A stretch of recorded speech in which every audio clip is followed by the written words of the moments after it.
Well, good afternoon. Way Welcome shorter. to this Wednesday edition of Wire to Wire. Hello, everyone, from Horseshoe Indianapolis, alongside Racing Rachel, track announcer John G. Dooley. We're gearing up for a 10-race card here today. We've got 9 thoroughbred races. We'll close with a quarter horse maiden dash just before the top of the 7 o'clock hour. We kick off at 2:10. Sunny skies here today. A really nice summer day for our racing program here today, considering torrential rain causing the cancellation of the card at Saratoga here midweek. But we have a fast main track, and the turf course is rated good. Turf rail set this week at 12 feet, Rachel. Yeah, and they added some fun contests as well on Twin Spires and some other platforms. And, you know, tomorrow we have the cross-country pick of the day. So let's hope that the weather cooperates. But it looks gorgeous today, doesn't it, John? 100%, 50 cent cross-country pick 5 with a 15% takeout. This is tomorrow. Horseshoe Indianapolis will have 2 of the 5 legs in that 50-cent cross-country pick 5, but that'll be on Thursday. But concentrating on today's racing program and the weather at hand here today, sunny skies, main track fast, and as I mentioned, turf course rated good, turf rail at 12 feet. But for the official race day forecast for our 10-race program here today, Krista McEnany, Rachel, she knows it's races. This is not just the Indianapolis 500, just that one day. We've got 10 races today. Fox 59's Krista McEnany standing by. The Weather Authority with the official forecast for today's races. Krista. I am Fox 59 meteorologist Amber Hardwick. We're going to have pleasant weather conditions for today. Just a mix of sunshine and cloud cover, less humid conditions with our high temperature rising to 84 degrees. Very little cloud cover through the afternoon and evening hours. Enjoy the races. All right, Amber, thank you very much. By the way, I just looked down at my iPhone. Kristen texted me and said she couldn't do the hit here today on Wire to Wire, so we And you certainly still appreciate forgot. Amber Hardwick. Krista, we're sorry, and Amber, Great job, we're man. sorry. Pitch hitting. Wow, Very Amber just wonderful. Amber getting right there to the green screen to get it done for us here today. We certainly appreciate that, and of course, Krista, the entire Fox 59 weather team. Tim Eggleston, teaming up for 3 winners on yesterday's card, a couple of thoroughbred victories early on Tuesday's matinee, and then winning the quarter horse closer with HF Just Reno under Rolando Pena for good measure.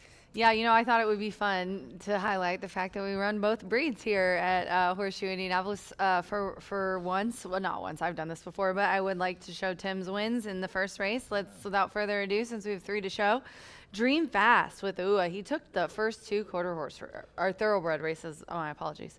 Yeah, no worries. Indy Kid and Dream Fast, they came up to the forefront, and both for Tim Eggleston.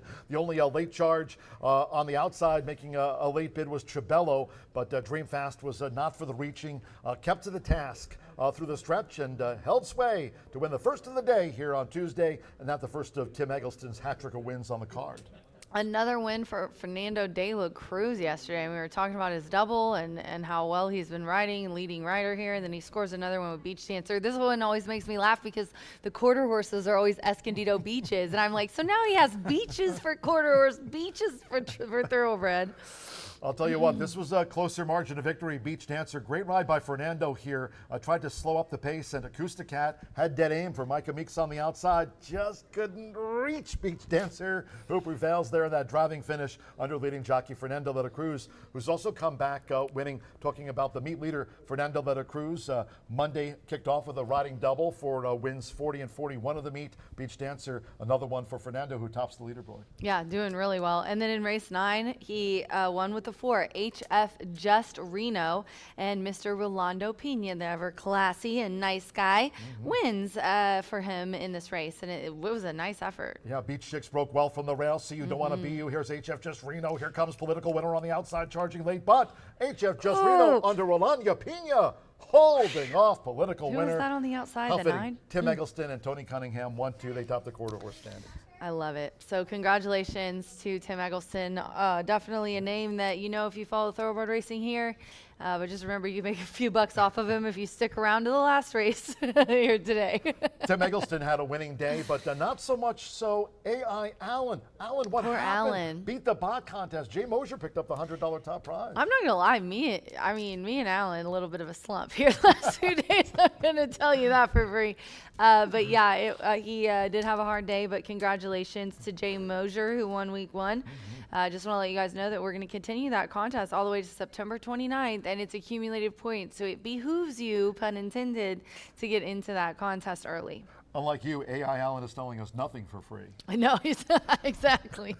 Today's Tell you that for contest. free. Today's contest, Racing Rachel's Warriors. If you're joining us on track, head down to that first floor OTB. You'll see the Railbirds gift shop. You can pick up a souvenir of your day with us here at the races. One track you won't be seeing today, as we mentioned at the top here of the pre-race show, torrential rain causing that cancellation of at Saratoga, 1863. So we've got our racing program to look forward to here today. And again, as I mentioned, as we kicked off the pre-race show, tomorrow we'll team with the New York Racing Association. Free PPs on their website. Also, Naira Bets will be part of that 50-cent cross-country pick 5 tomorrow. But today, contest-wise, it's free to all of you on track. Racing Rachel's Warriors. Wednesdays are for winning after all. Races 3 through 7. Top 3 sharing that $200 prize money. Plus, the top handicapper will advance to the $2,000 final here on Wednesday, November the 4th, as we start talking about the fall and the closing weeks and days of the season.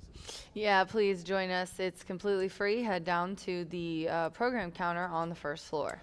Talk about starting here during the month of August. And in fact, coming up this week, we've got Thursday racing here, part of that 50-cent cross-country pick 5 with the New York Racing Association Saratoga. Mentioning that, contest-wise, as we kind of wrap up July and head into August, looking forward to the month-long BA's Hat Trick contest. That's back for horse players here. All those contest fans, we've got you looking to be the top handicapper in BA's Hat Trick that starts mañana.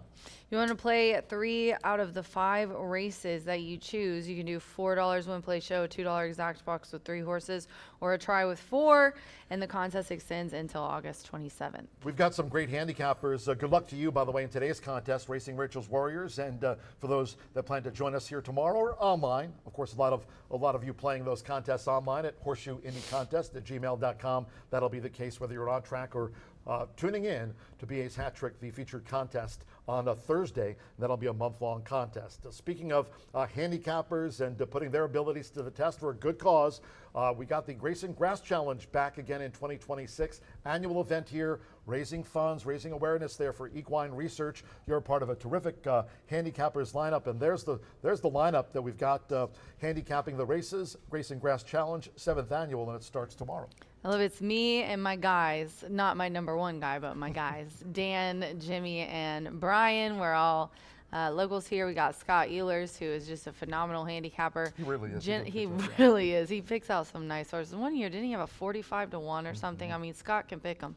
And then Jenna's doing an amazing job, part of our Caesars family as well. And then love to have Dan FPG aboard. Me and Jean McLean, who's been a longtime supporter of Indiana racing and new to the crew. My girl Alexa Zepp, who also, I think you guys are going to be very impressed with her handicapping skills as I have as well. And we're all going to be doing that tomorrow, raising money for equine research, which is so important to get ahead of some of the physical things, just like having a trainer, any professional athlete does. We definitely want to make sure we know what's going on with our horses' bodies since they can't talk like NBA players. We must research, and we're here to support that. Some of them are worth just as much. Yeah, as they those are. NBA That's what I'm players. saying. Like, you talk to LeBron, he can tell you his ankle's, a little sore, but they can't. 76ers this year talking about LeBron James, but talking about sponsorships, we certainly appreciate all that are taking part in racing here this year. And really quick, speaking of racing, as we turn the calendar to August, we'll be racing not this Saturday, but a week from Saturday, a card here on August the 8th, and also at the end of the month. That'll be action-packed quarter horse-wise stakes action for an all quarter horse card here on Saturday at the end of August. Just that reminder for those quarter horse stakes days. We kick off at 10:45 a.m. We'll be racing here on Saturday the 8th and on the 29th of August. Hope you can join us for those days. Sponsors, we certainly appreciate all of them. Leading off here to mention Murphy Trailer Sales, terrific customer service and loyalty since 1984. Cheers to Bruce Murphy and Lori Murphy, not only the owners of Murphy Trailer Sales, but longtime breeders owners here in the Hoosier State. You can reach out to them at 765-361-8803. Midwest Rancher, they've signed on with us here sponsorship-wise also this year, plus B&H Electric. There's MidwestRancher.com, 812-680-4204. Cheers to the crew as we take a look at B&H Electric, they're on the web, www.bh-electric.com. They've got locations not only here in town, but also Seymour and Bloomington. Again, thanks to Murphy Trailer Sales, B&H Electric, and we mentioned Midwest Rancher as well. Russ Hubler Ford, they've got their dealership in Greensburg. They're on the web at russhublerford.com, and you can ring them up at 812-663-7621. A lot of great sponsors are racing here at Horseshoe Indianapolis in 2026. Social media-wise, 133 here on the pre-race show. Just want to mention, you can follow us. Bo Echo, talented sophomore, won the Group 1 Sussex Stakes Really? at Goodwood Racecourse over in the UK today. Nice. Posted that video. You can follow me at John G. Dooley Racing. John and I Rachel. are good follows, I believe. He talks about 100%. everything that I don't. And like we both talk about Indiana racing, and then he talks about history and soccer. And I love history, but not like World War II history isn't my forte. And then I'm not a huge soccer. That's like the one sport. I'll teach you a little bit about World War II history over I would Margarita. I would love it. Martha Clausen, she'll be along during the 6 o'clock hour to talk about the quarter horse maiden dash to close out the card. HF Just Reno was really impressive yesterday, by the way. We'll end up being for Tim Eggleston, his third win on the day. Yep. Martha will be along, and you follow her on X, and also Brian Aragoni and Mr. B. Analyst standing by to talk about the 50-cent early pick 5 sequence. And track-wise, also not only on X, but you can watch us there on YouTube at Horseshoe Indianapolis Racing, and also we are on Instagram at Horseshoe Indy. Beautiful day here for racing. Temperatures in the 80s. We had Amber Hartwick joining us here, pinch hitting for our usual weather forecaster, Krista McEnany from the Weather Authority, Fox 59, here on the Wire to Wire pre-race show. But sunny skies, main track fast, and we do have that $1 Horseshoe Hat Trick All Turf Pick 3 that is featured on today's Wednesday card, and the course rated good, rel at 12 feet. Racing Rachel and I are going to step aside. Quick commercial break. We'll give way for Brian Aragoni talking about the 50-cent early pick 5. Back with a B block right after this.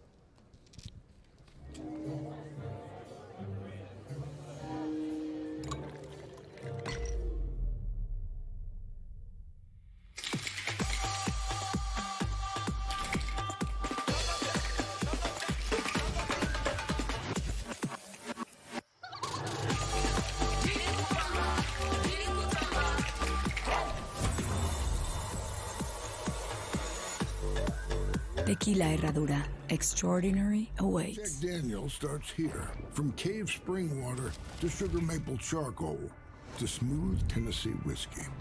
Made by those who pour everything into their craft. That's what makes Jack, Jack.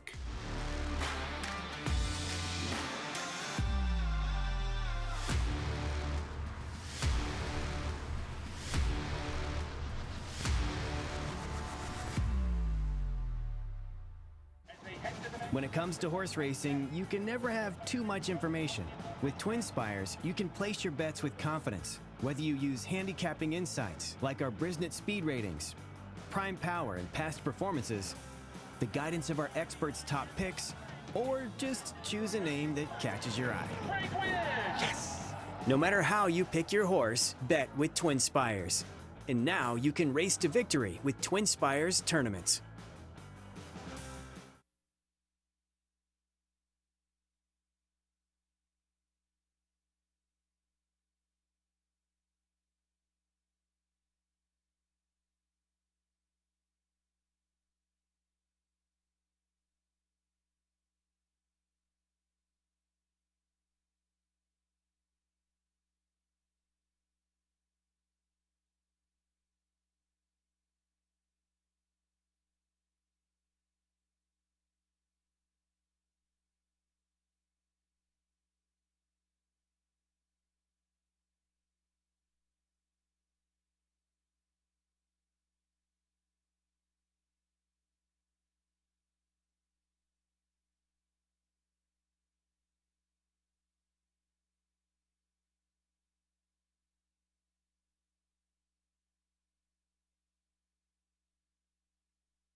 Welcome back to the B Block here at Horseshoe Indianapolis. Another beautiful Wednesday where we are thankful to be back on that turf course because we do kick off today's Grayson Grass Challenge here at Horseshoe Indianapolis on a fast main track, of course. A lot of rain in New York, upstate New York, so Saratoga's not running, so I certainly expect us to have some big pools. And with that, big pools, it's a pari-mutuel game. More money there for the taking. Certainly some challenging races yesterday. We had some big payoffs yesterday. Over a $57 winner on our turf. We'll see if that will continue as we'll be on the turf 3 times today. The Horseshoe Hat Trick does begin in race 5, as does the Late Fire 5, because 10 are carded. 3 are on the turf, 5, 7, and 9. If you're looking for that Grayson Grass Challenge, I'm sure you can see everyone's wagers and how they structured it forthcoming on the social media airwaves, something that many people do like to enjoy watching as we donate more of our money and resources to a great cause over at Grayson. 30 minutes away from race number 1, scratch number 1, that's the girl. I'm only going to use 2 horses. I think this maiden special weight event, this 2-year-old fillies, goes through John Ennis. John Ennis does have both the horse that I like with the experience the most, as well as the first-time starter that I do fancy. Even though it's a $5,000 stud fee on Isabella Gleam and a $25,000 tag being by B Jersey, I think this horse might be a little bit of a runner. Bourbon Gleam did have 3 wins from only 9 starts. She was somewhat of a win machine later on in her career. She went through the conditions, and once she got through the conditions, they sent her right to the breeding shed. She won maiden 20 and going long on the turf at Remington, came back non-winners of 2 on the turf again, and then went to the dirt, non-winners of 3 and won 3 in a row. And then that was pretty much all she wrote. Since then, in the breeding shed, she's done okay. She's produced 17% winners. 2 of 4 have gone on to be victorious. Most notably is Jules, a 3-time winner. So this one could certainly do well on the turf, but they're going to debut on the dirt today. I think it's unique that he gets this one started off in this spot with Danny Sheehy aboard. He's also a partial owner, Mr. Ennis, as well, for Isabella Gleam, but the horse with experience. Many are going to lean into speech and drama. I'm going to go a different direction. I like Alex Ashard for BC Stables. This horse exits a very fast race over at Ellis Park. I do think highly of those Ellis Park maiden special weight events over in the P-Patch. Showed a ton of speed, didn't show much finish. That was going 5.5 furlongs. They get a half furlong less to deal with today. I think this one could be going in the right direction. One thing I will be cautious of is Summer Dreams now strung along 3 races at 2-year-old, June 15th, July 9th. Could she be coming back a little bit quick? Maybe a little bit quicker than expected. I wouldn't settle for a low price on her, but in this caveman structure, I'm going to key in on the 2 and the 3 in here. As not very often do I throw out a caveman structure ticket, but I do think there's some races that I can really narrow it down, navigate through in here, getting a couple of early doubles while not going very deep, and also playing against the A horse on the outside. Race 2, we kick off today's early pick 4. A mile is the distance for 3-year-olds and upwards, an allowance group in here, bred in the state of Indiana, state bred race in here, no scratches or changes.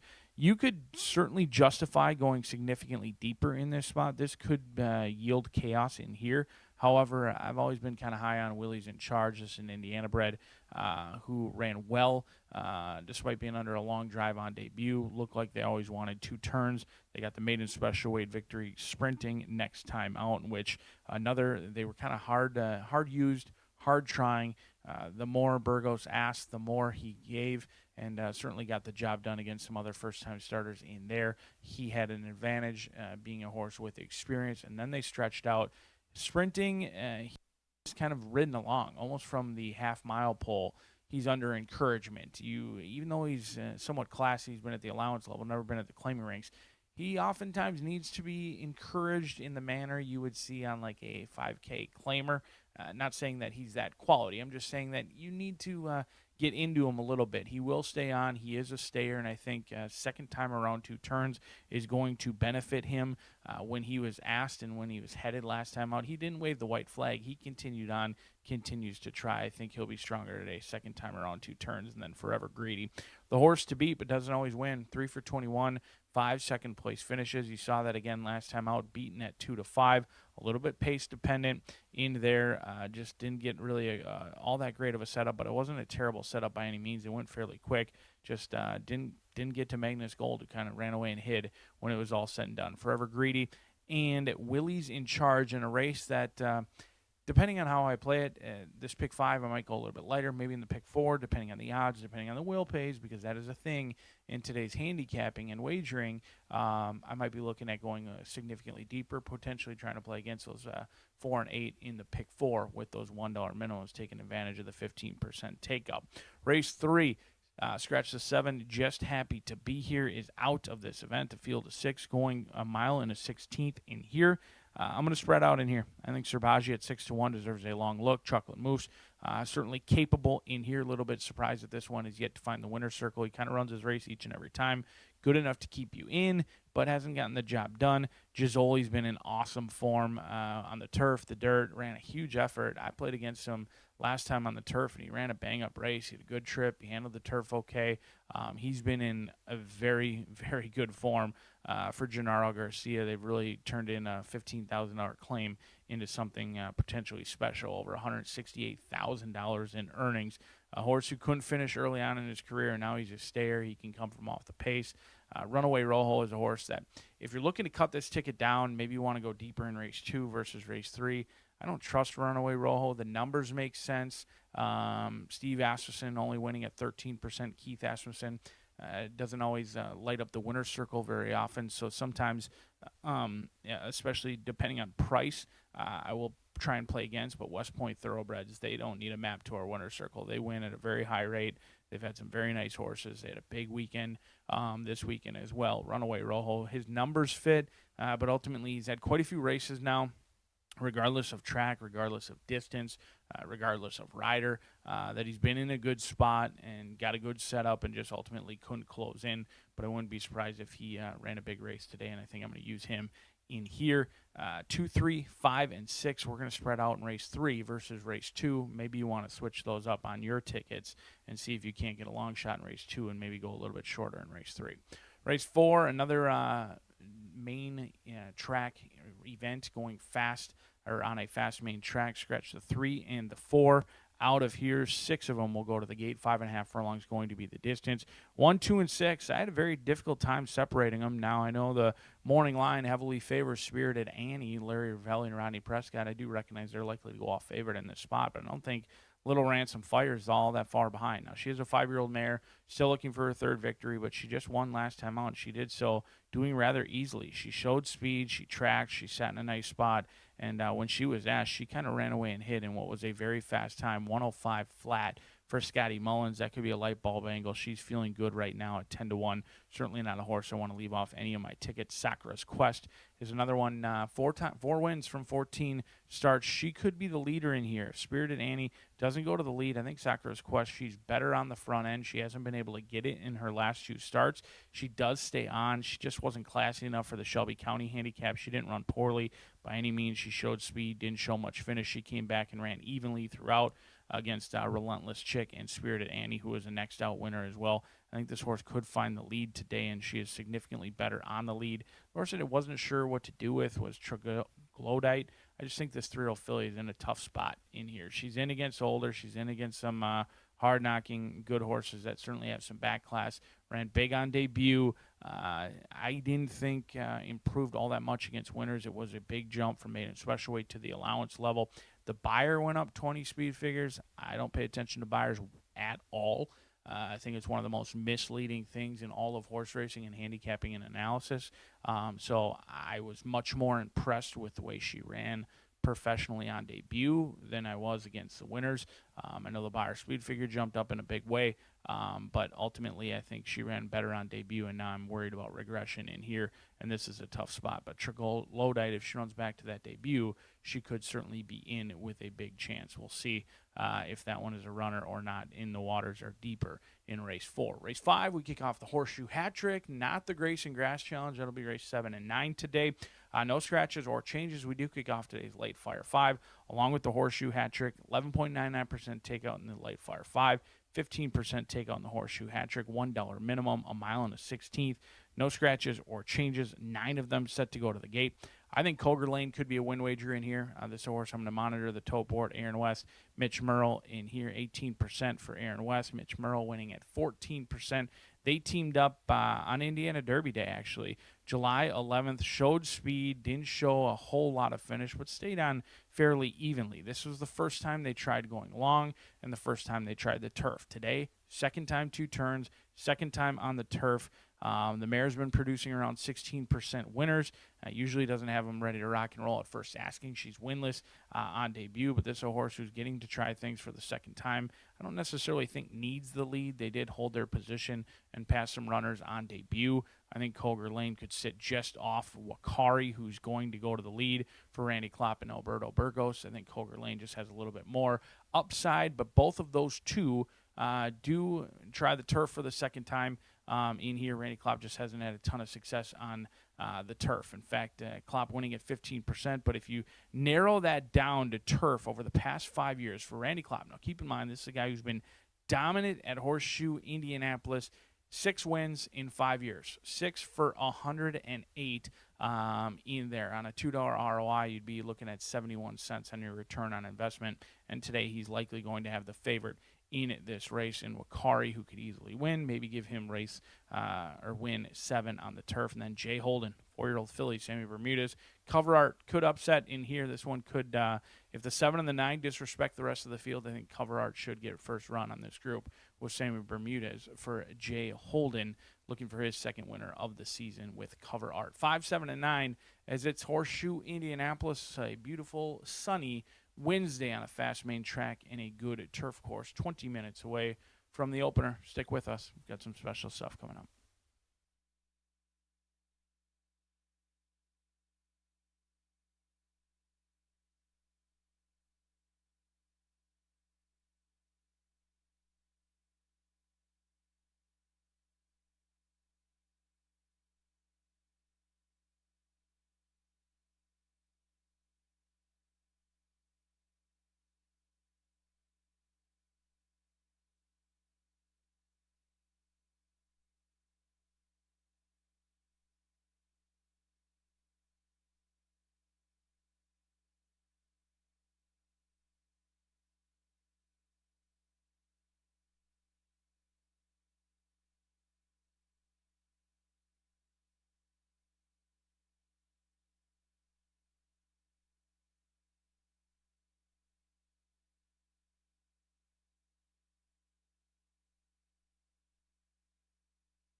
Horseshoe Indianapolis, in just a short time from right now, at 2 o'clock, we'll be taking a moment of silence in the winner's circle in memory of Cheyenne Patrick Closser. If you're joining us here on track, if you'd like to make your way toward the winner's circle, here in just a moment, we'll be taking a moment of silence in memory of Cheyenne. If you'll make your way toward the winner's circle, please.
Gathering in the winner's circle here at Horseshoe Indianapolis, the horse racing world lost a shining light earlier this morning as former jockey Cheyenne Patrick Closser passed away from injuries sustained in an automobile accident yesterday. Cheyenne is the daughter of Cindy and Gary Patrick, longtime jockey and trainer in the state of Indiana, with Cheyenne following in her mother's footsteps to become a jockey. Cheyenne was a graduate of Pendleton Heights High School and the University of South Florida. She began her riding career in 2013 and rode at Horseshoe Indianapolis during the summer months before graduating from law school at the University of Kentucky and practicing at Hensley Law Firm out of Indianapolis. More recently, she was self-employed with the Indiana Legacy Lawyer Estate Planning and was an active member of the Barrel Racing Association. She and her husband Gabe reside on their farm in Markleville as owners of barrel horses. Many of the horses Cheyenne used for barrel racing are former racehorses from her father's Gary stable. Cheyenne rode her last race on September the 29th in 2018 for a horse trained by her father Gary. Overall, the 29-year-old won 74 races, 66 of which were right here at Horseshoe Indianapolis. She won the Juan Saez Leading Apprentice Jockey Award back in 2015. Ladies and gentlemen, please join all of us here at Horseshoe Indianapolis right now in remembering Cheyenne today with a moment of silence. A moment of silence, please, in memory of Cheyenne.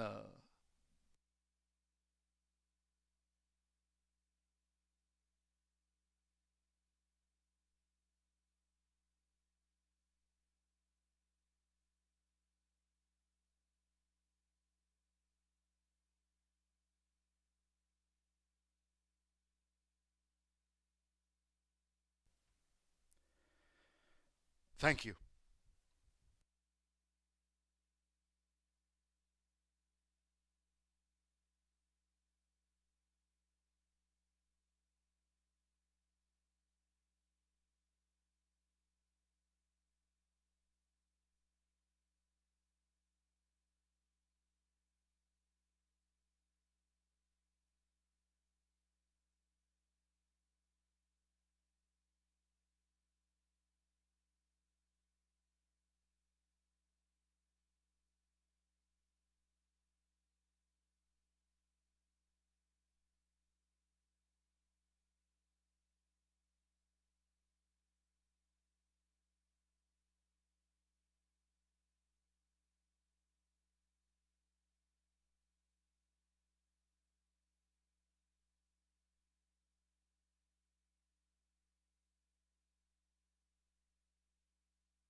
We're now less than 5 minutes away from post time for the maiden 2-year-old filly sprint opener.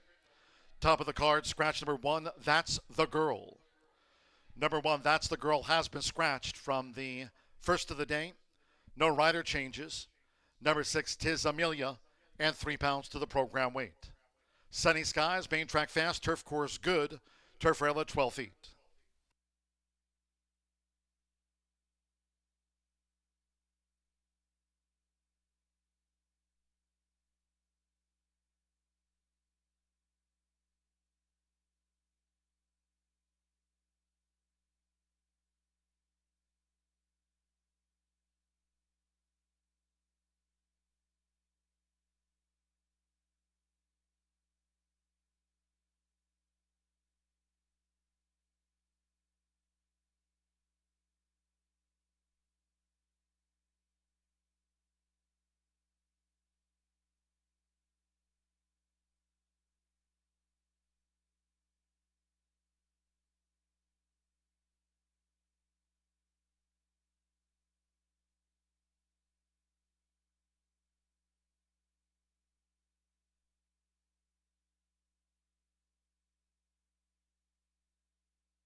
Horseshoe Indianapolis paddock judge Brandy Bell now with the call for riders up.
Gary Lozier front and center, bringing the horses onto the track for race 1. Starting the 10-race card with a mid-interior filly sprint over the 5 furlongs, a field of 6. Number 1, That's the Girl, has been scratched. Scratch the red 1. No rider changes. 6, Tis Amelia, and 3 pounds to the listed program weight.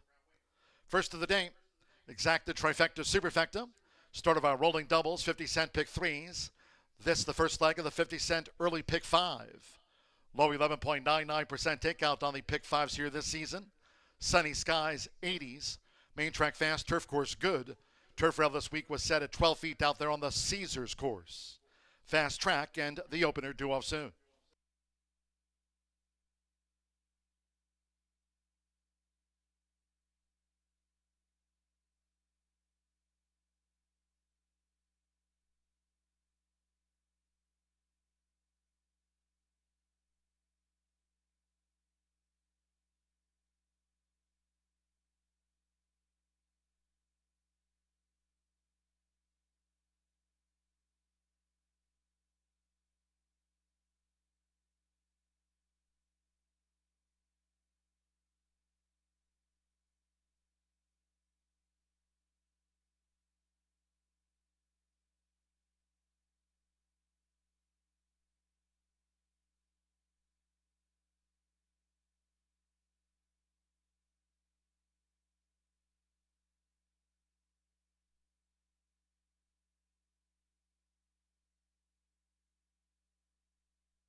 The horses are approaching the starting gate.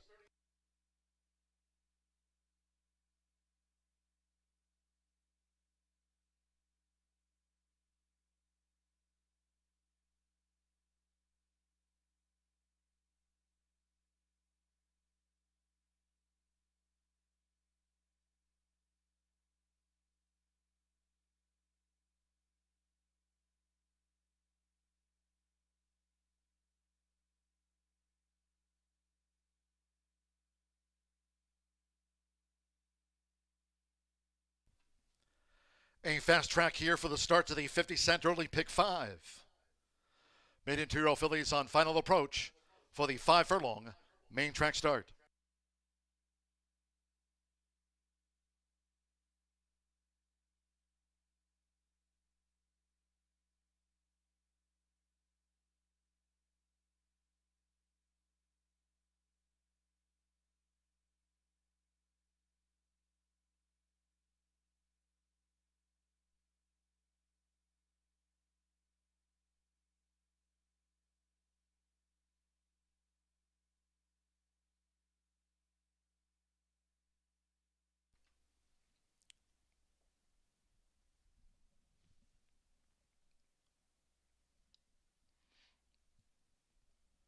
The horses have reached the starting gate.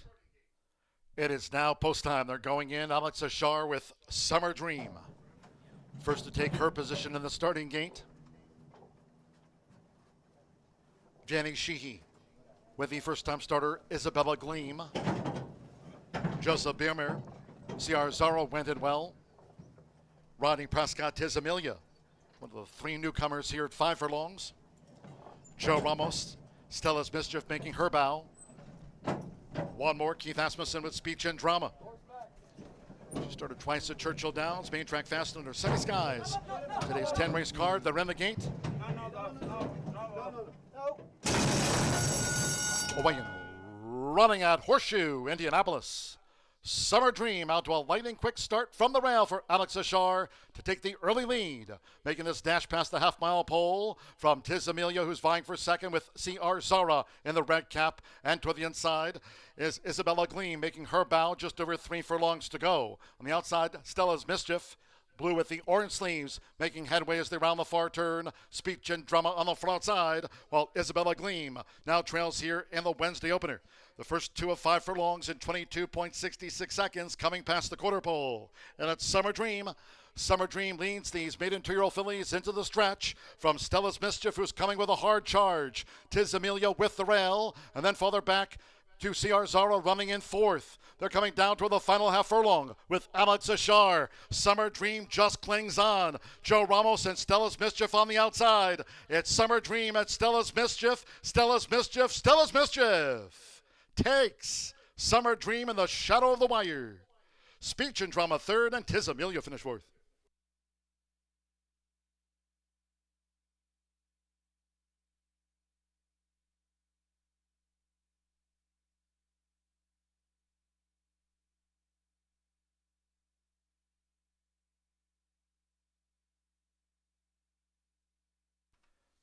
$59.21 after the maiden 2-year-old filly sprint opener. Fast track, $59.21. Photo finish. Hold all tickets.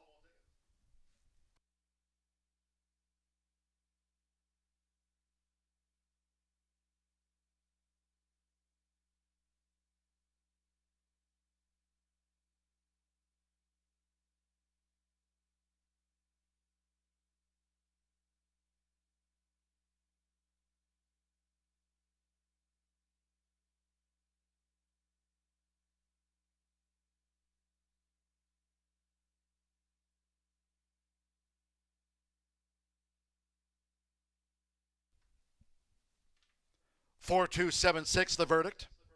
Number 4, Stella's Mischief at 25-1 first. Number 2, Summer Dream at 1-2 in her 3rd career run was tracked down by long odds Stella's Mischief. Number 7, Speech and Drama at 5-2 third, and number 6, Tiz Amelia, one of the 3 first-time starters over the 5 furlongs, getting into the frame at 6-1 for 4th. Joe Ramos starts the card with a 25-1. For Tiana Richardville, daughter of By My Standards, was the belle of the ball.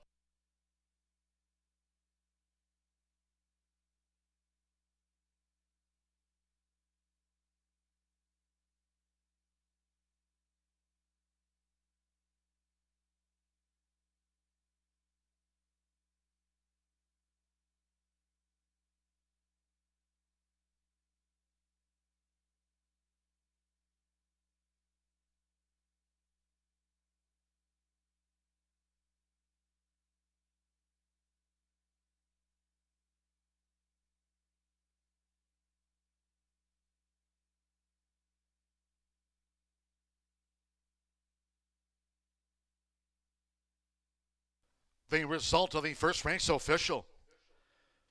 $53 winner to start the 10-race card. 4-2-7-6. That run order official.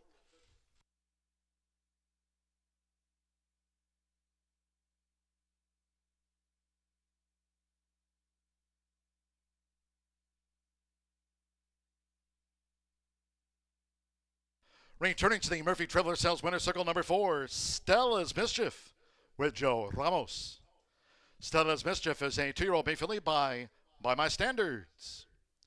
Out of the Cuvée mare, Stella Luce, Tiana Richardville trains for James Strahan and Karen Strahan. Horseshoe Indianapolis congratulates the winning connections of this newcomer. Stella's Mischief was 25-1.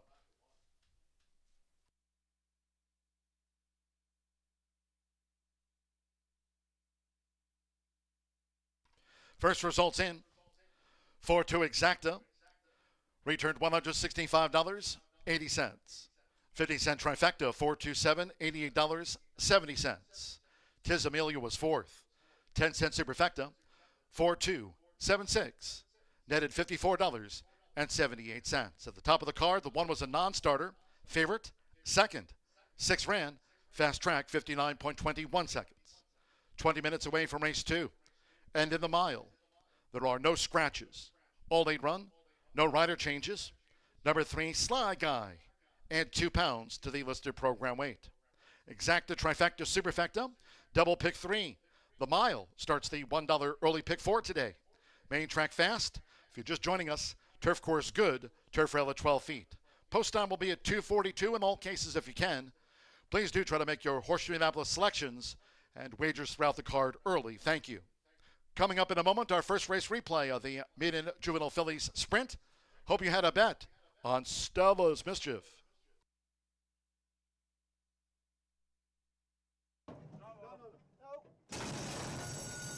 Weighing, running at Horseshoe Indianapolis. Summer Dream out to a lightning quick start from the rail for Alex Ashar to take the early lead.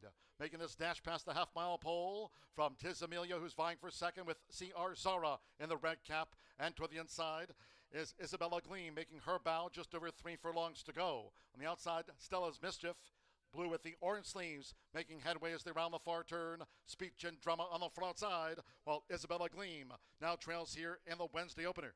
The first 2 of 5 furlongs in 22.66 seconds coming past the quarter pole.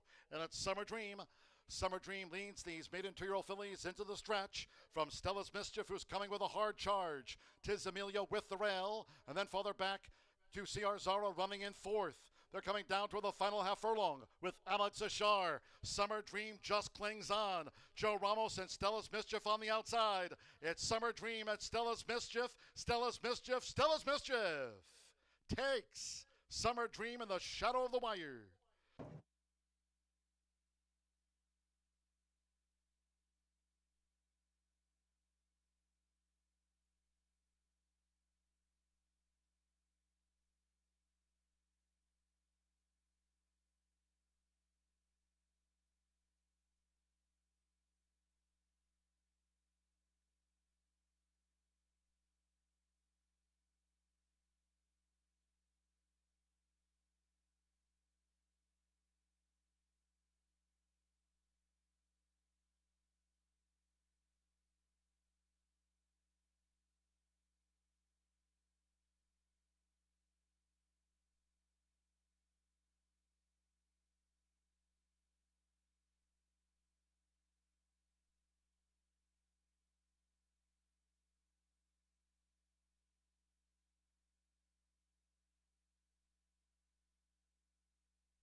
The upset is on Stella's Mischief, who had some decent breeding and produced some first-out winners in the past as well. Gets Tiana Richardville, her first-time starter home to score in the past 5 years. No longer winless with firsters. She's 1 for 1 on this beautiful Wednesday here at Horseshoe Indianapolis. Congratulations to Tiana. Getting Stella's Mischief home over a $50 winner. Joe Ramos aboard. Wears down your heavily backed favorite, who is just green in the lane. Gets the nose down when it matters most. If you're dead in the pick 5 like me, then you're looking forward to the pick 4, which we begin anew in here. 1 mile the distance. No scratches or changes. A field of 8 set to go to the post. I'm going to go to right in the smack dab middle of this starting gate, and that is going to be Willie's in Charge. I like how lightly raced this 3-year-old colt is for Reese Ranch. They're homebred by Will Take Charge. Has 1 win, 2/3 to his name. Debuted sprinting, actually. The first 2 starts were sprinting at the maiden special weight level.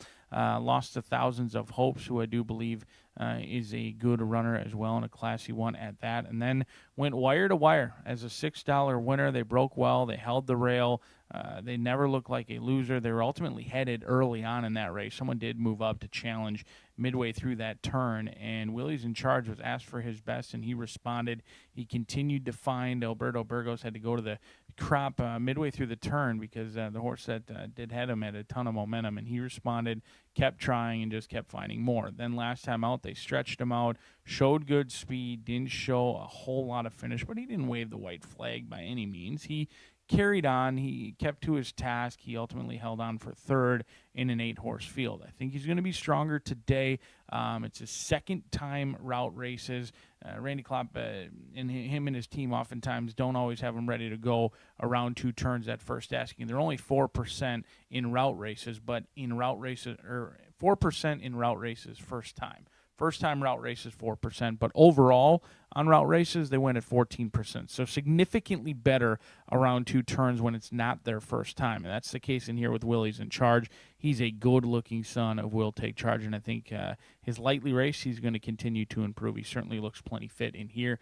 He doesn't need the lead. He did pass some runners in the lane on debut, so he doesn't, even though his last 2 races would indicate he's a front runner, he could be, but he certainly does not need it. I think Burgos is going to have options with Willie's in Charge. But the class of the field goes through Forever Greedy for Thirsty Acres Racing, as Tiana Richardville would look to go back-to-back, a training double through the first 2, and if she does, it's going to produce a $182 double using just her horses. That is fantastic return on investment if you are a Tiana Richardville fan or better alike.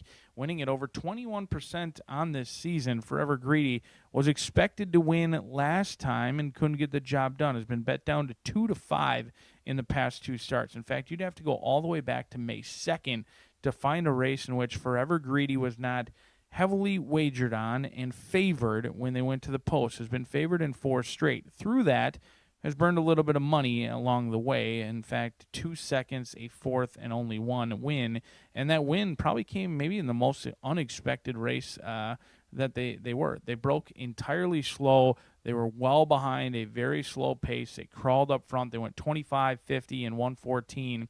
And Forever Greedy broke slow and then was widest and all the way near the back while wide, and was simply much better than that group. Wasn't flattered very much when You're Not the Father didn't come back to run particularly well yesterday. Magnus Gold hasn't been back yet either from that July 8th race as well. But Forever Greedy is a little bit pace dependent in here, and there's not a ton of pace in this spot, but certainly looks to be the one. However, just to caution you, this horse has been favored in 4 straight and only won once. We'll see if this classy son of Forever Dioro can get the job done for Tiana Richardville, already a winner on the day. She got home the long shot. Now she'll look home to get home the favorite in Forever Greedy. The one is an interesting sort in here. Fervent Prayer for Tony Granitz, Marcelino Pedroza Jr., a jockey combination that is synonymous with success for many years here at Horseshoe Indianapolis. They're a little light in their success so far this season, only winning at 11%, but Fervent Prayer is going up in class, runs in a protected spot after a dominating victory at the claiming 10,000 level. It was simply much best and went off at nearly 6-1. Did it well, tracked, took the lead, and never looked back. Finished with full of run. This horse has been at the claiming ranks, has been dominant when at the claiming ranks, the allowance ranks. has been significantly tougher. However, I can make excuses for that allowance defeat. The last time they tried jumping from claiming to allowance, they were on a sloppy surface. They were in tough. Oscar D is a nice horse as well, who had come back off of a little bit of a freshening and was ready to rock and roll. Inclined and Scenic Justice, a couple of the stablemates as well, were also in that race. So they had excuses. Ashard is off. Pedroza going to be aboard. 6-1, taking some action off of that morning line of 15-1. Anytime a horse wins rather easily in 2 of his last 3 starts, you've got my attention, especially coupling that with double-digit odds. May only be 6-1 currently, but those DRF projected odds have this one going as high as 16-1 when it's all said and done. I think your favorite's going to go through the 8 in here. The 2 and the 4 are going to be your likely second choices at 7-2. Uniquely, we'll see if Terminally Handsome can get back into his winning ways. The 4-year-old Gelding's been a winner throughout his career. He's got 3 wins from 21 starts. Last time out, slow time, but he did it rather easily July 9th. As Tiana Richardville has both the 2 and the 8, she looks to go back-to-back, 5 minutes away from race 2 at the shoe.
Gary the Bugler bringing the horses onto the track for race 2.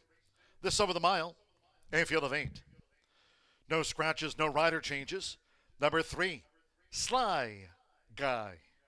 2 pounds over the listed program weight. The mile features Exacta, Trifecta, Superfecta. Here the start of another rolling double. Pick 3, first leg of the $1 early. Pick 4. Main track fast, turf course good. And the turf rail set at 12 feet out there on the Caesars course. On parade, 2 minutes to post time for the mile.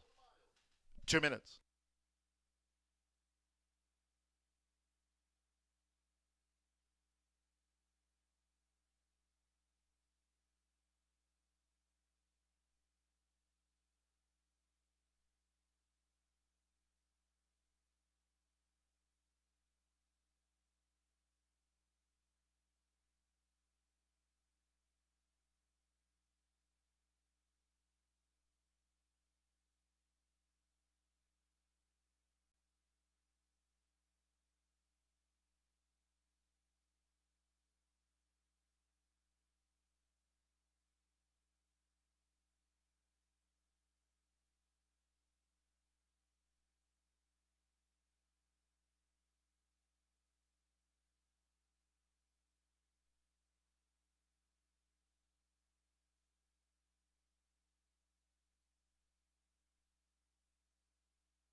Less than 1 minute away from post time now for the mile. All 8 run. Starts at the $1 early pick 4. Less than 1 minute. The horses are approaching the starting gate.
The horses have reached the starting gate.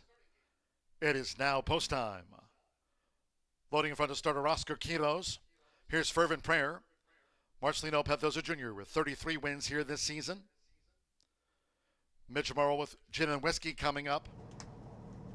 Terminally Handsome, leading jockey Fernando de la Cruz with 42 wins at the meet. Irving Moncada with Toys Troubled Hero. Now Alex Ajar with Sly Guy. Right now, even money favorite. Forever Greedy, like Terminally Handsome, both for Tiana Richardville. There's 2 back. Alberto Burgos with Willie's in Charge. Here over the mile. 1 more. Forever Greedy. Joe Ramos going for a $182 double with Tiana Richardville. They're in the gate. They're off.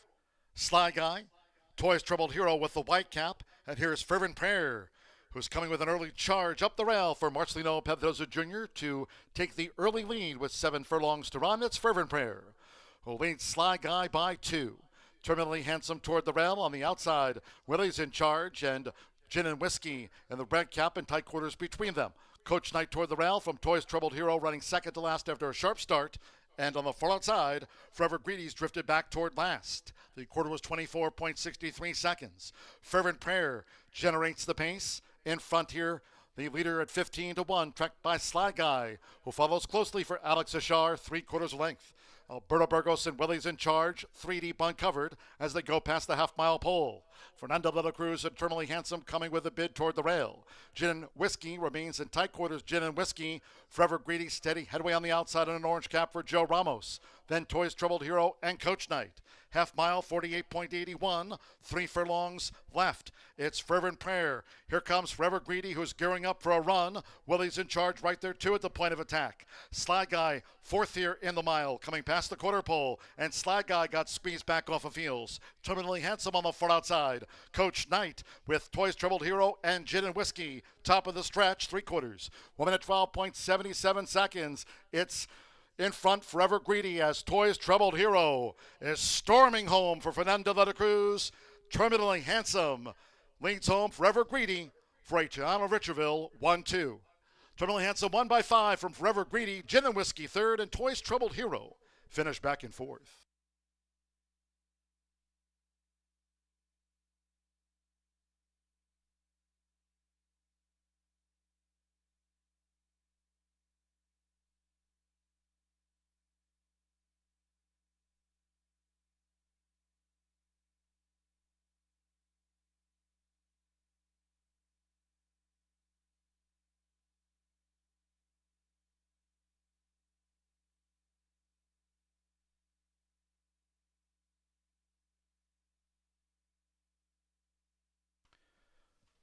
136.87 after the mile. 2.86, and then a photo for fourth, 2. Terminally Handsome. 3-1 first over the 8. Forever Greedy and even money on the runner-up, both for Tiana Richardville. Takes the double and takes the 1-2 here. 18-1 on 6, Gin and Whiskey third. Toys Troubled Hero fourth, from Fervent Prayer fifth, and Sly Guy sixth. We trail back to Coach Knight, and Willie's in charge. Couple wins on the card for Tiana Richardville. It's a double sweep. Here for leading jockey Fernando de la Cruz, his meet high 43rd. At 3-1, he's Terminally Handsome.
Returning to the Murphy Trailer Sales Winner's Circle, number 2, Terminally Handsome.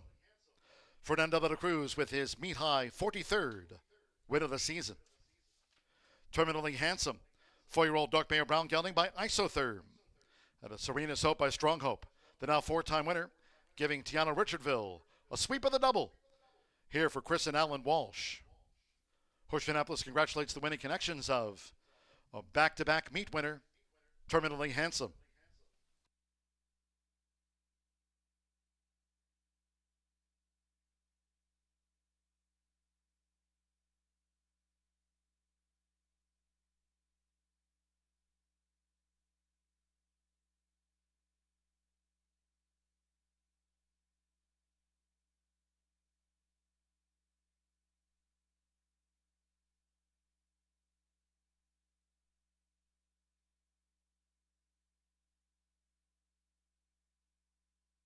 The result of the second race, now posted official. 2-8 Exacta, paid $18 even. That Tiana Richardville, 1-2 after the mile. 50-cent trifecta, 286, $29.35. The 4-2, Stella's Mischief, 2 Terminally Handsome. The Tiana's 2, double paid $246 even. Toys Troubled Hero, 4th in the mile. 10-cent superfecta, 2-8, 6-7, paid $35.46. In the mile, favorite, second, all 8 ran, 136.87. The third of 10 is 21 minutes away from the next. Scratch number 7, Just Happy to Be Here. Number 7, Just Happy to Be Here, won't be running on the card. Exacta, trifecta, superfecta, double pick 3. Post time will be 3:13.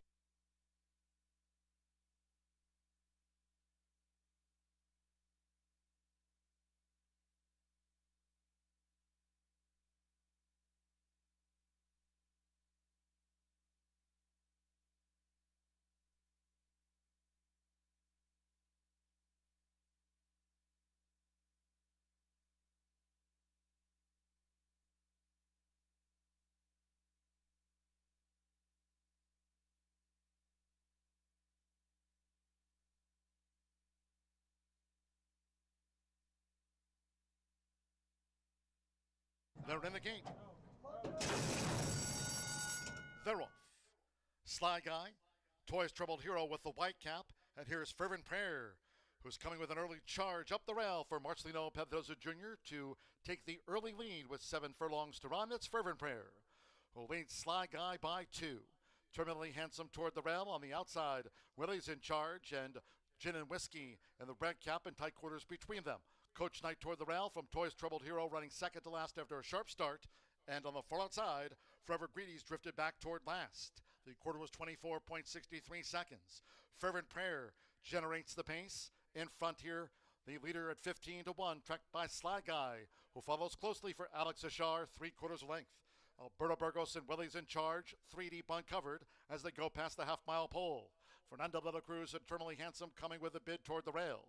Gin and Whiskey remains in tight quarters. Gin and Whiskey, Forever Greedy, steady headway on the outside in an orange cap for Joe Ramos. Then Toys Troubled Hero and Coach Knight. Half mile, 48.81, 3 furlongs left. It's Fervent Prayer. Here comes Forever Greedy, who's gearing up for a run. Willie's in charge right there, too, at the point of attack. Sly Guy, 4th here in the mile, coming past the quarter pole, and Sly Guy got squeezed back off of heels. Terminally Handsome on the far outside. Coach Knight with Toys Troubled Hero and Gin and Whiskey. Top of the stretch, 3/4. 1 minute 12.77 seconds. It's in front, Forever Greedy, as Toys Troubled Hero is storming home for Fernando de la Cruz. Terminally Handsome leads home Forever Greedy for a Giano Richardville 1-2. Terminally Handsome won by 5 from Forever Greedy. Gin and Whiskey third, and Toys Troubled. They're in the game.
It's Tiana's world. It's a girl's world. We're just living in it. Fernando de la Cruz, Tiana Richardville. She gets her training double. She enters in 2 horses in that race, and they run 1-2 in there. Very impressive win.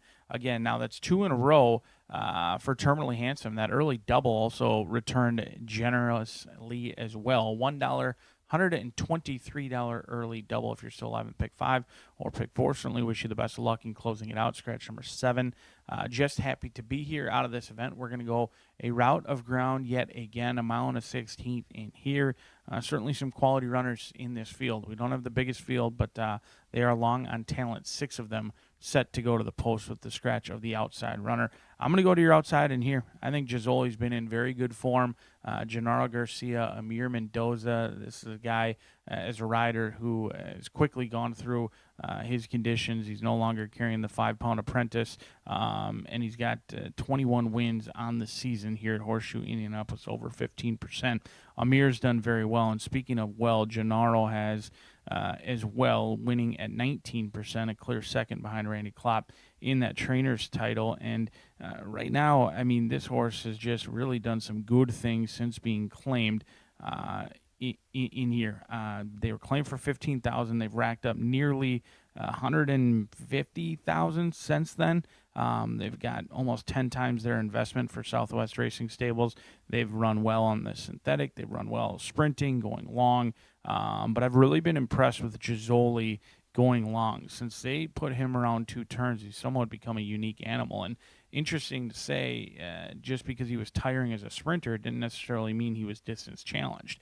Ultimately, he just wants to relax a little bit, and now he's got a high cruising speed that makes him difficult to deal with. In fact, he's been able to stretch out a lot of his early leads into making it difficult for some classy ones to come in and run him down, like Gas Alley and Chicory Blaze did so, but they bring a ton of class, as does Jailhouse Justice. Gisoli ran well on the turf last time out. He should be improved getting back to the dirt, where he has had all of his success.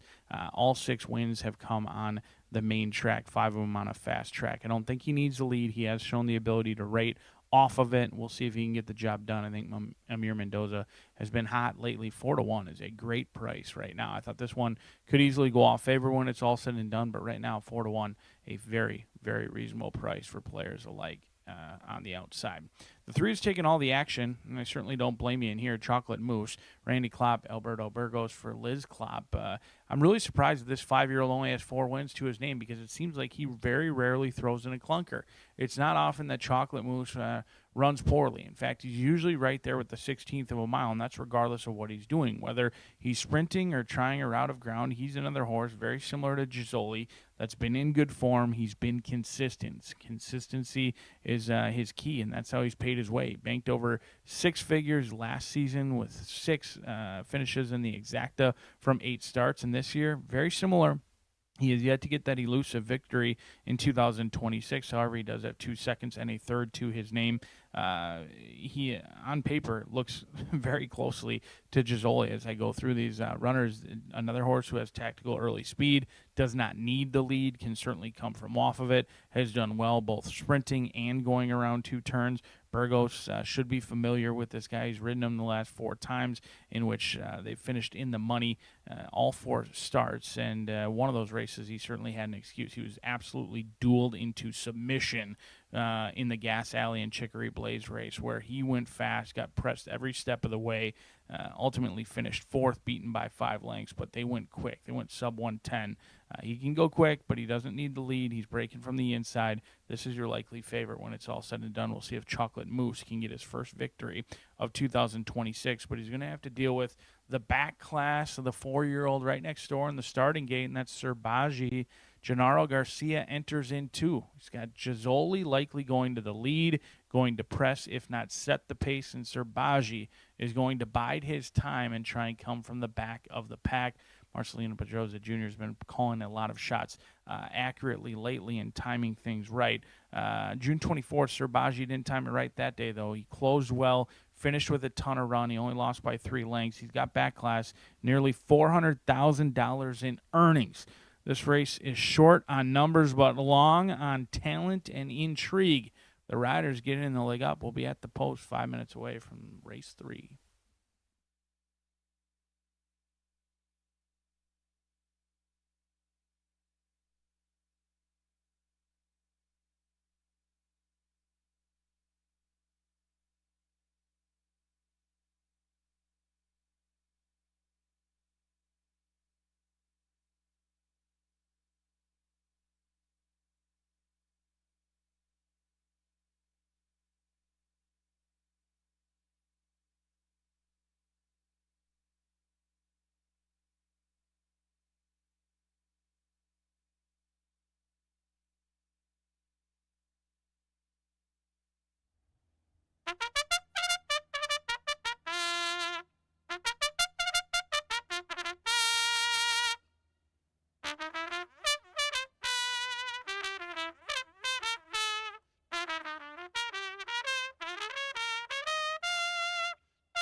The horses call posted now for the third race.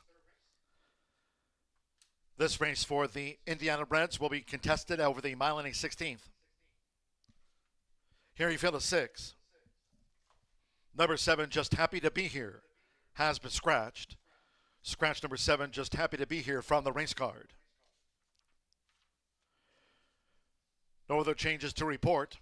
Exacta, trifecta, superfecta, double pick 3. 3 minutes. 2 post time.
We're less than 1 minute away from post time. Less than 1 minute.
The horses are approaching the starting gate, going down to the mile and a 16th main track start. Scratch the 7, just happy to be here.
The horses have reached the starting gate.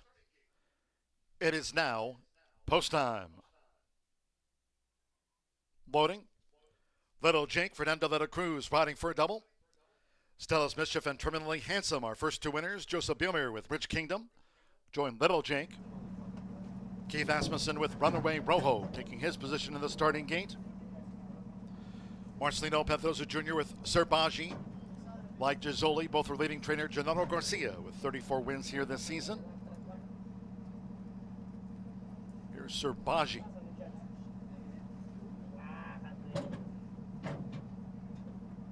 Alberto Burgos with Chocolate Mousse. The mile and a 16th, one more. Amir Mendoza with Gizzoli.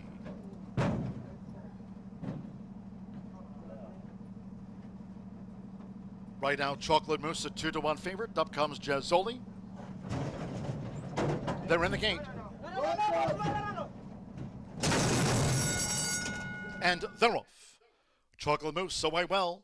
Runaway Rojo, Little Jake looking to split horses for the run toward the first turn, and does. Here's Little Jake, who just comes to the forefront for Fernando de la Cruz. Toward the inside is Chocolate Mousse in the navy silks, and on the outside is Gizzoli in the green cap as these leaders go to the back of the track, and Chocolate Mousse taken back with the rail. Little Jake just leans, Chocolate Mousse in tight quarters there, 3/4 length to Gizzoli, who's up with them running in third by 4. Then comes Runaway Rojo, who's fourth upon settling for Keith Asmussen, racing 4 clear from Serbaji in a red cap, and Rich Kingdom lacks early speed. The quarter was 23.07 seconds. Making this run toward the half-mile pole, and it's Little Jake. So Little Jake fronts these Indiana breds and leads here Chocolate Mousse, who stands that spot with the ground for Alberto Burgos, and Chocolate Mousse looks to engage Little Jake as they enter the far turn. Half mile 46.36. Gizzoli's a close third. As Serbaji now picks up Runaway Rojo, who's hard pressed, and Rich Kingdom remains the distant. They round the far turn. Little Jake. Chocolate Mousse continues in a battling run, and Gizzoli's right there too. Serbaji's drawn to with only 3 lengths off these leaders, as Gizzoli has taken the lead past the quarter pole. Runaway Rojo and finally Rich Kingdom. 3/4 1 minute 10.28. Here come the Hoosiers.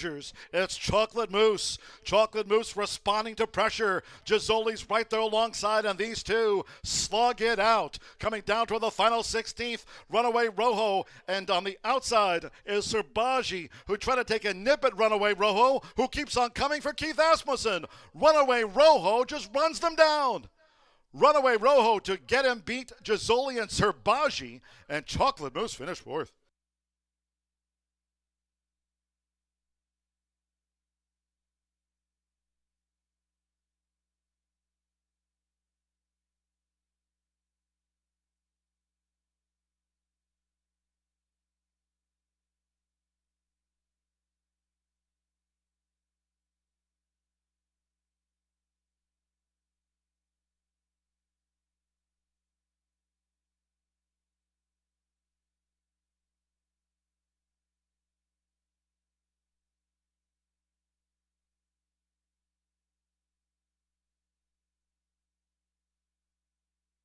Unofficial, 144.19, 5.6, and then a show photo. Stewart's inquiry concerns the stretch run. Unofficial first, number 5, Runaway Rojo at 7-2. The 6, Jazzoli at 2-1 second.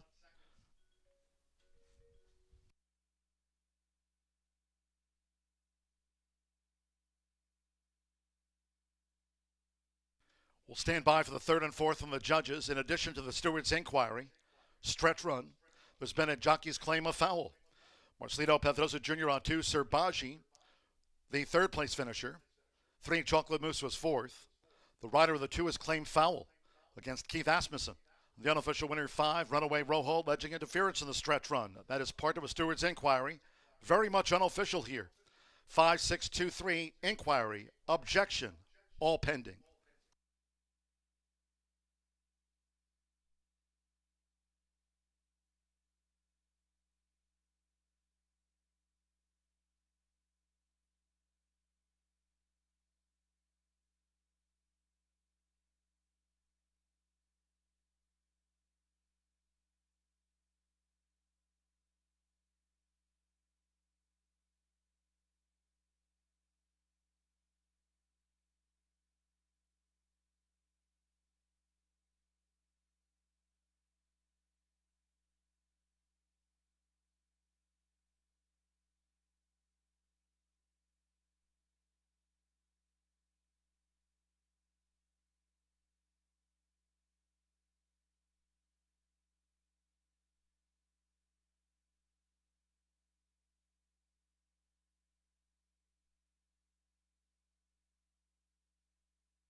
No changes will be made to the running order.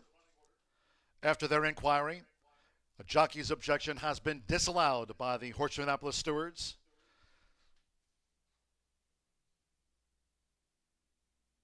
Five, 6, 2, 3 after the running of race 3. Objection disallowed. After their inquiry, no changes made to the order.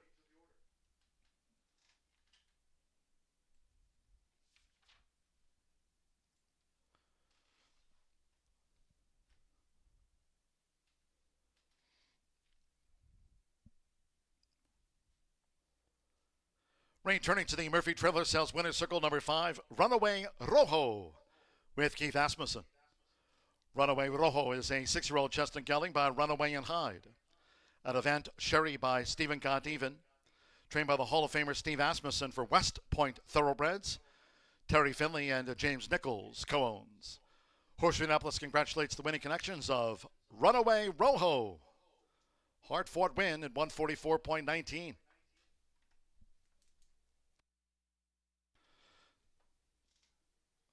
After an inquiry, objection disallowed. It's official. 5-6 exacta paid $36.40. 50-cent trifecta, $33.25. Runaway Rojo capped off a pick 3, netted $352 and change. 2-5 double, $44.20. Chocolate Mousse, fourth, 10-cent superfecta for $7.64. 6 started, 144.19. 18 minutes away, race 4 next in the sprint. Scratch 3 Gatling Girl and the 4 Miquelon. Scratch the 3 in the number 4, no rider changes. 1 Spirited Ann plus a pound. 7 Imperial Merlot, 1 pound over, makes the weight there now 116, the weight corrected. Exacta trifecta superfecta double pick 3. Post time will be at 3:46.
All right, this is Eric Smith, Senior State Steward for the Indiana Horse Racing Commission, and we're going to go over the objection and inquiry that we just had. We had no change in order.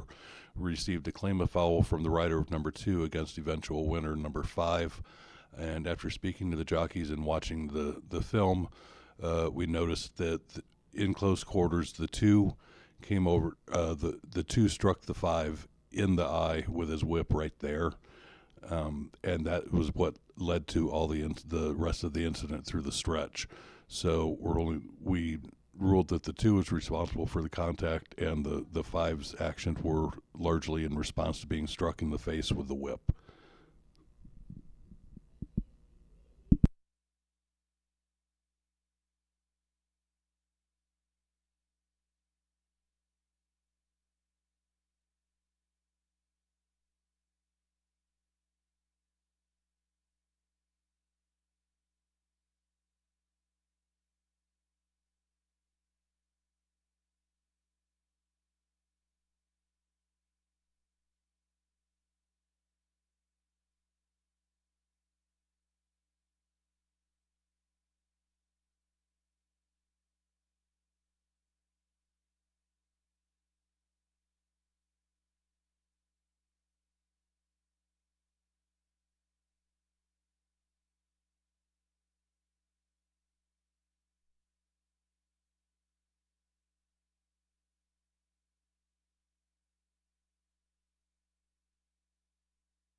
8 minutes to the fourth race here at Horseshoe Indianapolis. They came on and explained it, but do want to reiterate, as after we made that official, they did show a zoomed in angle of where the 5 accidentally gets hit in the eye by the number 2's whip, causing it to obviously move if you get hit in the eye by something.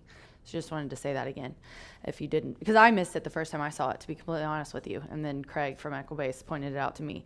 The 4 is out of here, as well as the 3 Gatling Girl. We've got an Indiana bred filly and mare, 3-year-old and up allowance, 5.5 furlongs on the dirt. And I'm going to go with Troglodyte. I've got a thing for this horse. I don't know why.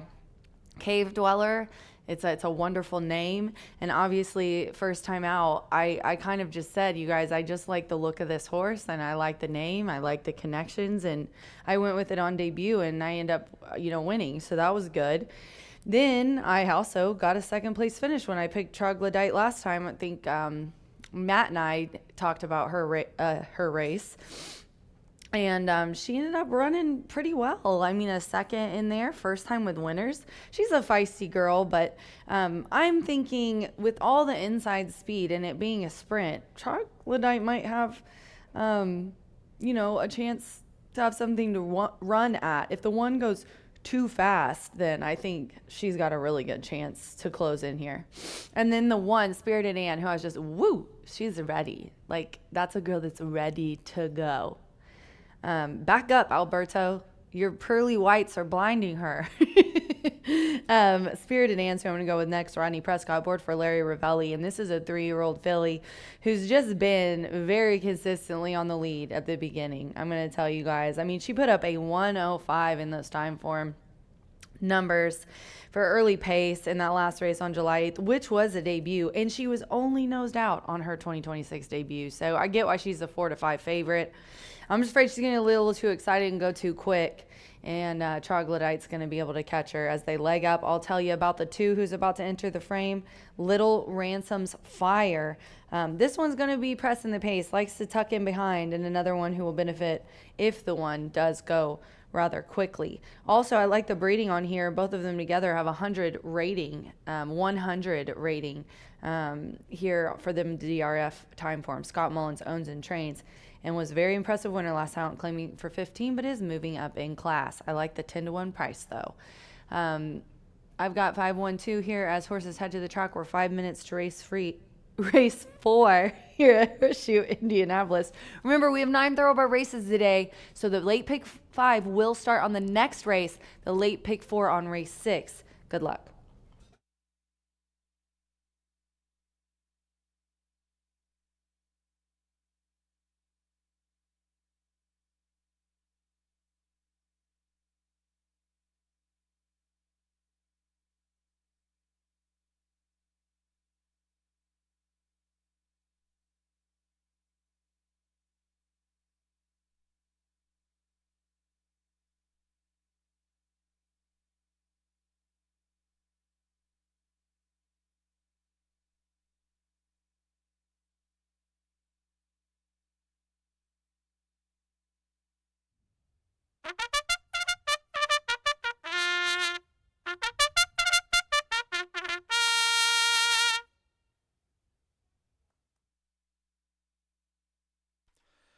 The horses stepping onto the track now for the 4th race. Here at Distaff Dash over the 5.5 furlongs, a field of 6. Scratch 3 Gatling Girl and the 4 Miquelon. Scratch the 3 and the number 4. No rider changes, couple of overweights. 1 Spirited Am plus 1 pound. 7 Imperial Merlot, 1 pound over. Makes the weight there now 116. Exacta, trifecta, superfecta, double pick 3. Parading with 3 minutes to post time.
Less than 1 minute to post time.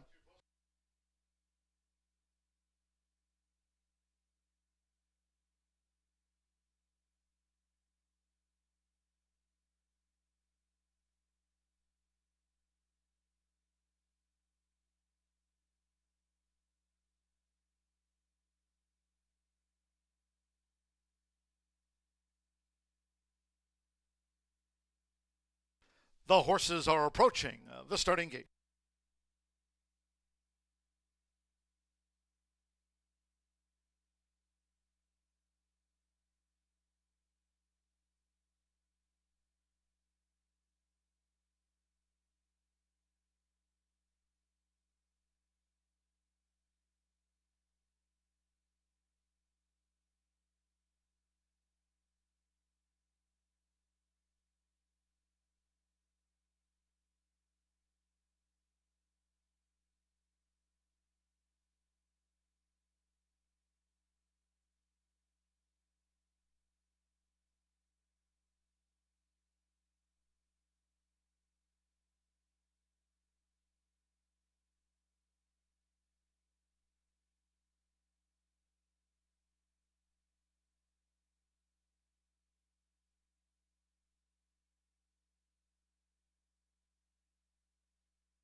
The horses have reached the starting gate.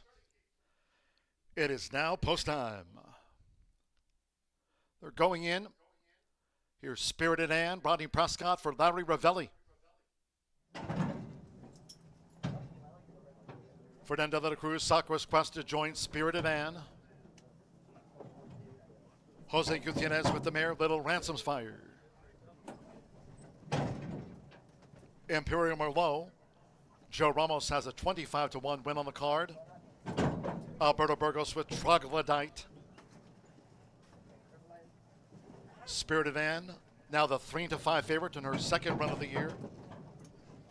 One more Joseph Bimmer with Swift Bee. All in line. The Robin sprinting. Little Ransom's Fire tears away. Sakura's Quest going for an early attack, and here's Spirited Ann, who heads them off from the rail for Rodney Prescott. Spirited Ann quickly took the top from quick starting Little Ransom's Fire, and Sakura's Quest is right there on the pulse of the pace, and on the front outside, Imperial Merlot with her bid as they streak past the half-mile pole. Further back to Troglodyte running second to last, and Swift Bee trails the Distaff Dash as they round the far turn that way. The quarter was a tick over 22. Inside 3 to go, and it's Spirited Ann who spearheads them. Spirited Ann in front on the edge of the quarter pole from Little Ransom's Fire. Imperial Merlot's in the 3-path. Sakura's Quest fourth but under pressure. Troglodyte on the far outside, and Swift Bee is last. Into the stretch, Little Ransom's Fire runs at Spirited Ann. 1 furlong to go. It's Spirited Ann. Little Ransom's Fire has taken the lead now and is just hanging left under pressure, charging Sakura's Quest as they come past the 16th with Jose Gutierrez. Little Ransom's Fire is almost home, and Little Ransom's Fire, yes, wins by 2. Swift Bee gains second, Sakura's Quest third, and then Troglodyte, Spirited Ann, and Imperial Merlot was last of the sextet.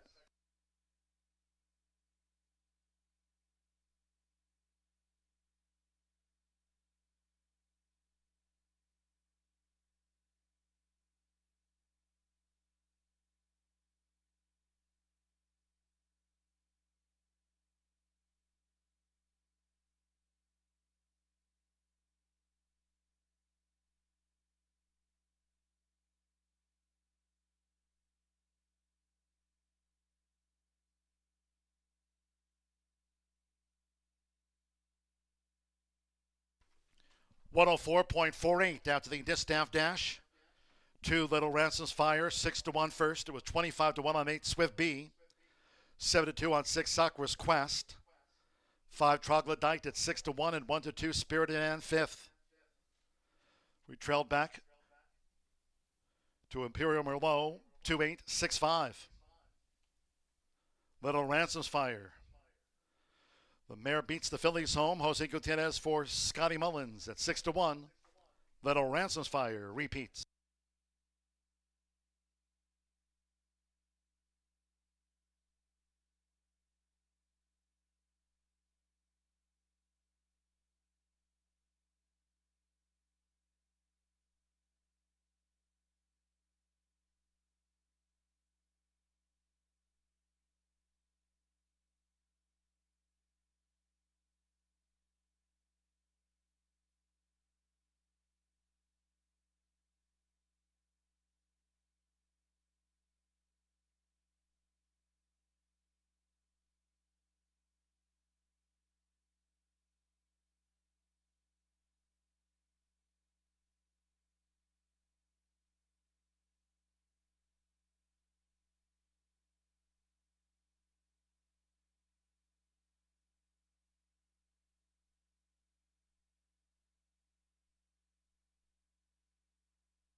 Race 4 official.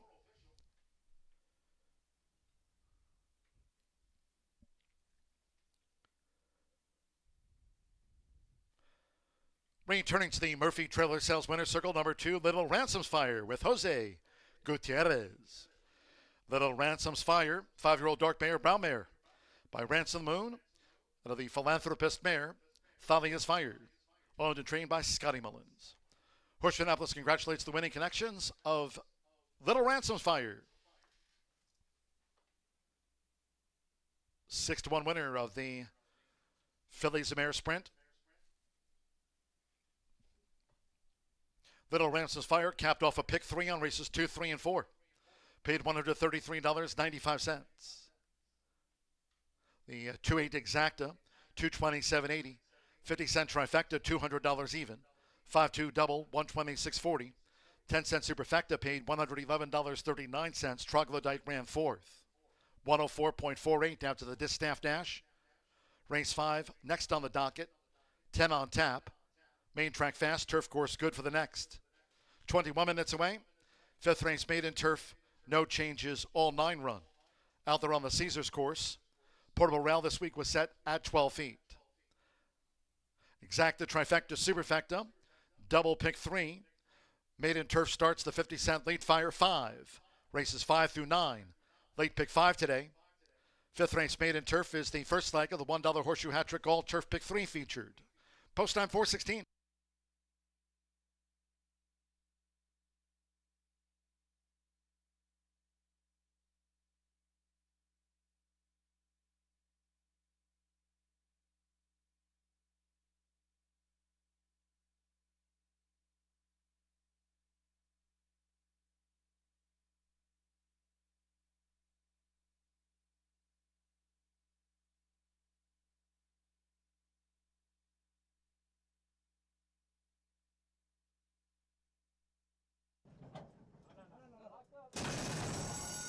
Robin sprinting.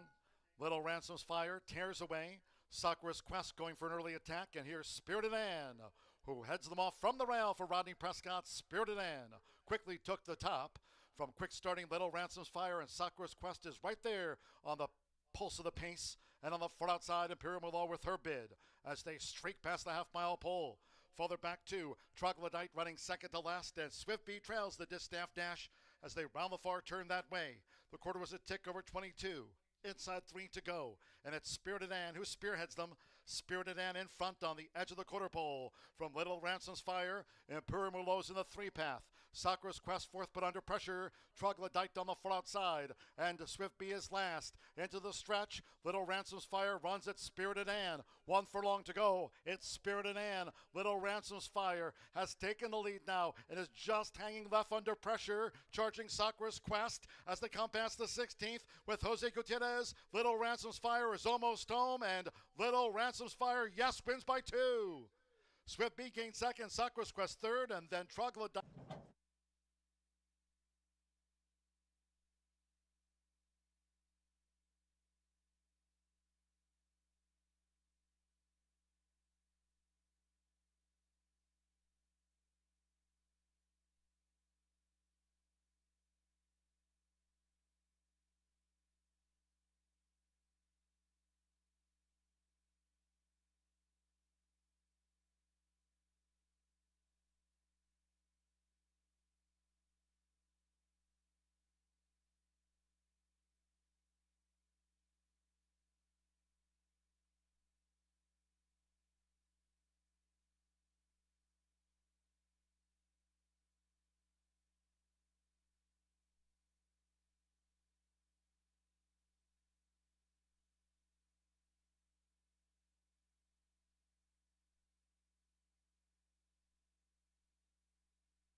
Horseshoe Indianapolis fans, be sure to check out our brand new gift shop. Open now, right there on the first floor, beside the program stand here at Horseshoe Indianapolis. Pick up a souvenir of your day at the races. Great to have you with us. Stop in, check it out. The gift shop, open now, first floor at Horseshoe Indianapolis.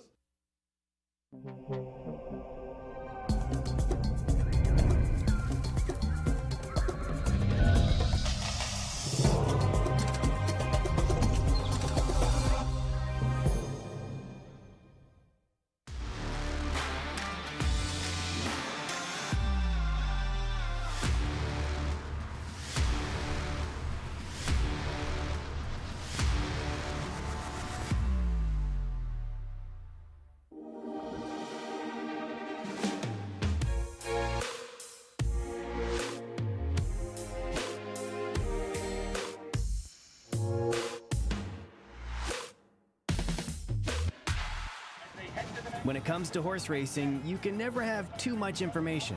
With Twin Spires, you can place your bets with confidence, whether you use handicapping insights like our Brisnet speed ratings, prime power and past performances, the guidance of our experts' top picks, or just choose a name that catches your eye.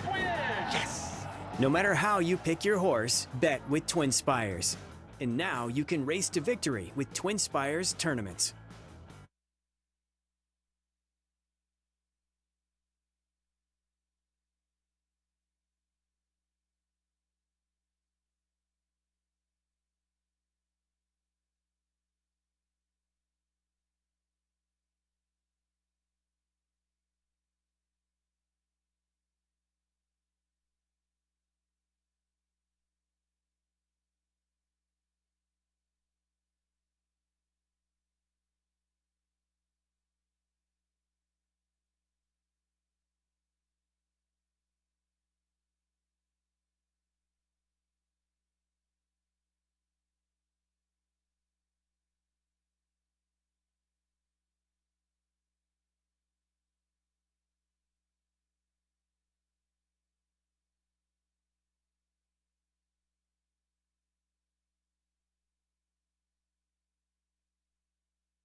Long shot trend continues here at Horseshoe Indianapolis. 6-1 comes home to score 1440 on top. I don't believe we've had a favorite come home to roost quite yet through the first four races. We'll see if that trend will continue. There are some opportunities for a carryover.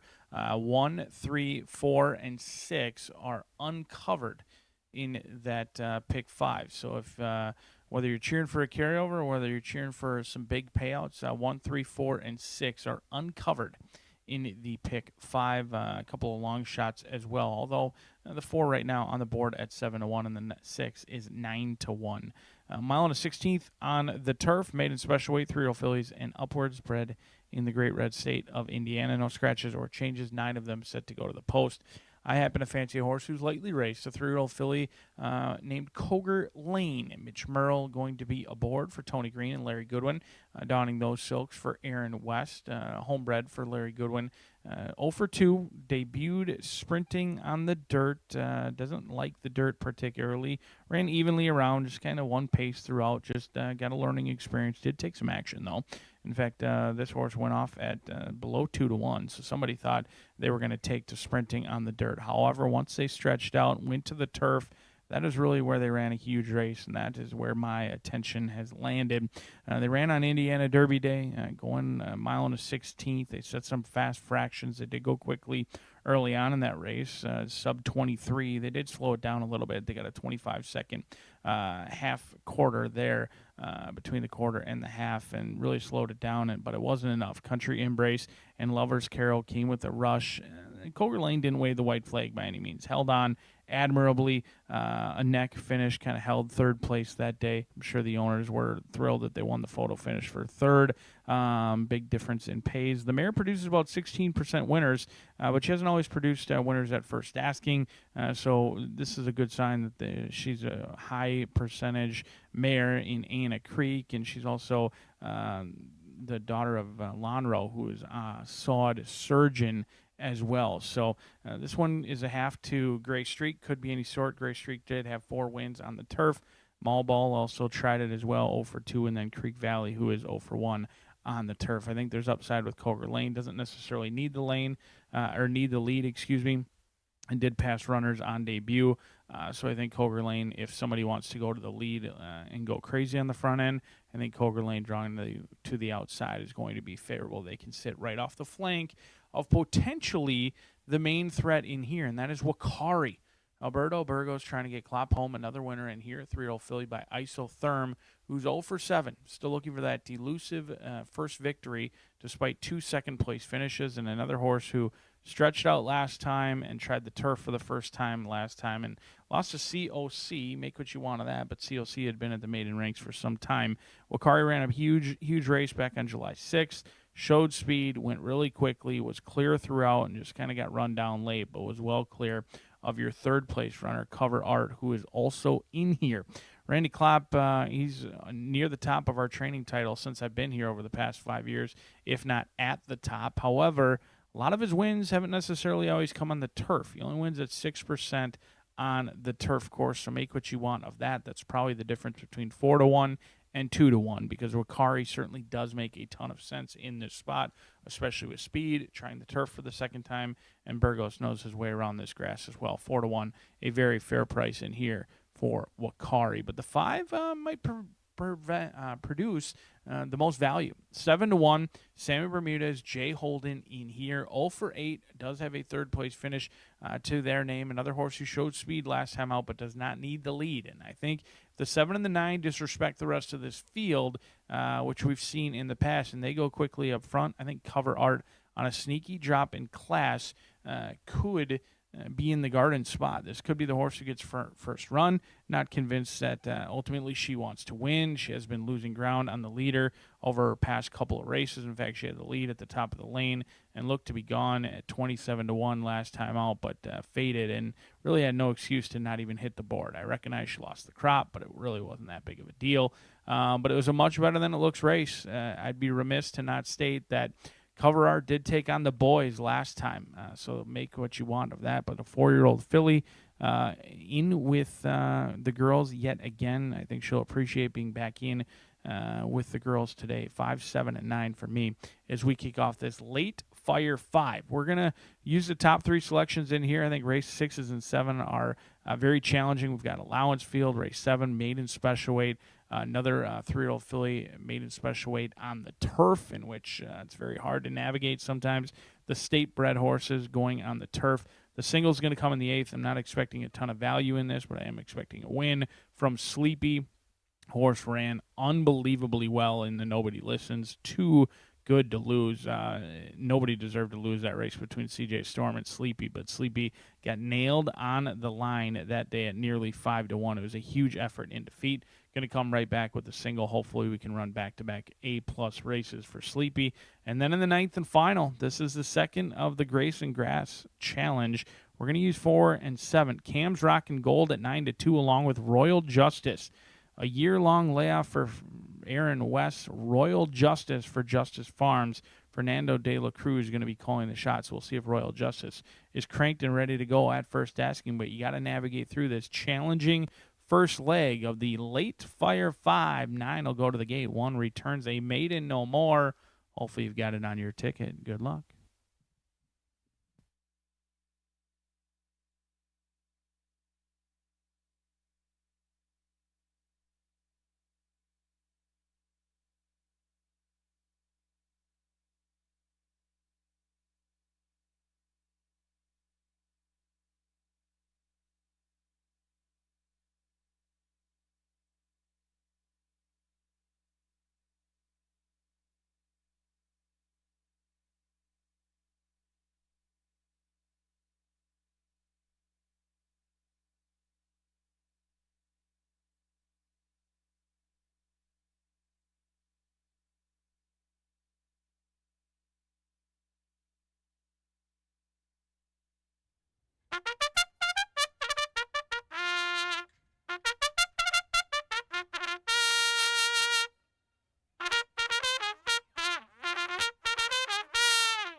Tequila Herradura here at Horseshoe Indianapolis as Gino brings the horses onto the track for race 5.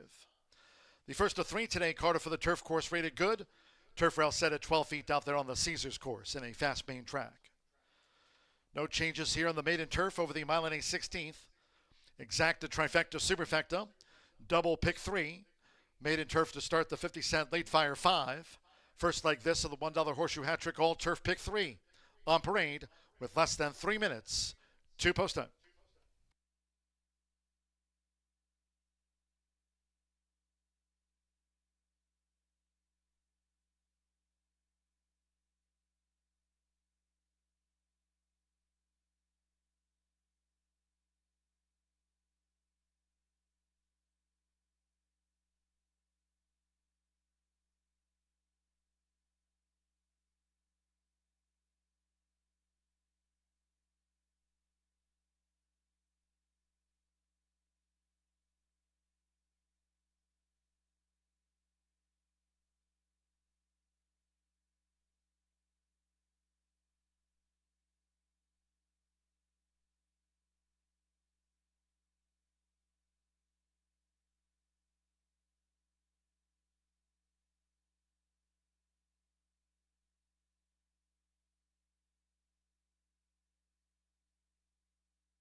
We're less than 1 minute away from post time for the maiden fillies and mares turf.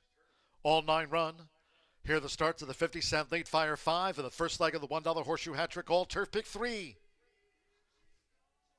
The horses are approaching the starting gate.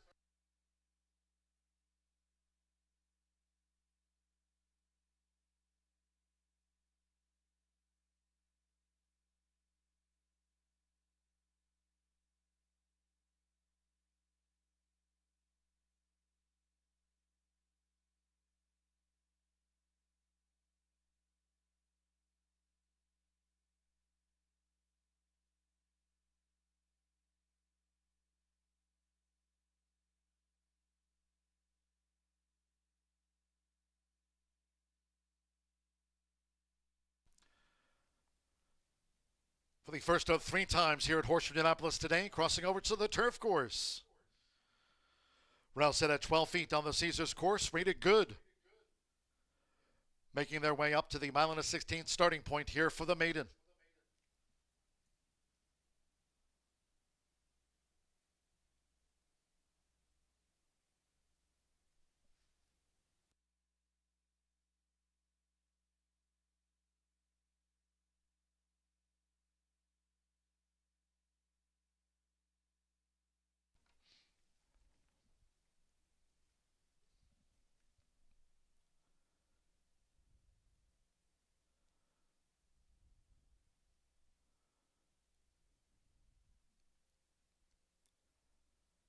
Final chance to decide for your 50-cent late fire 5 selections.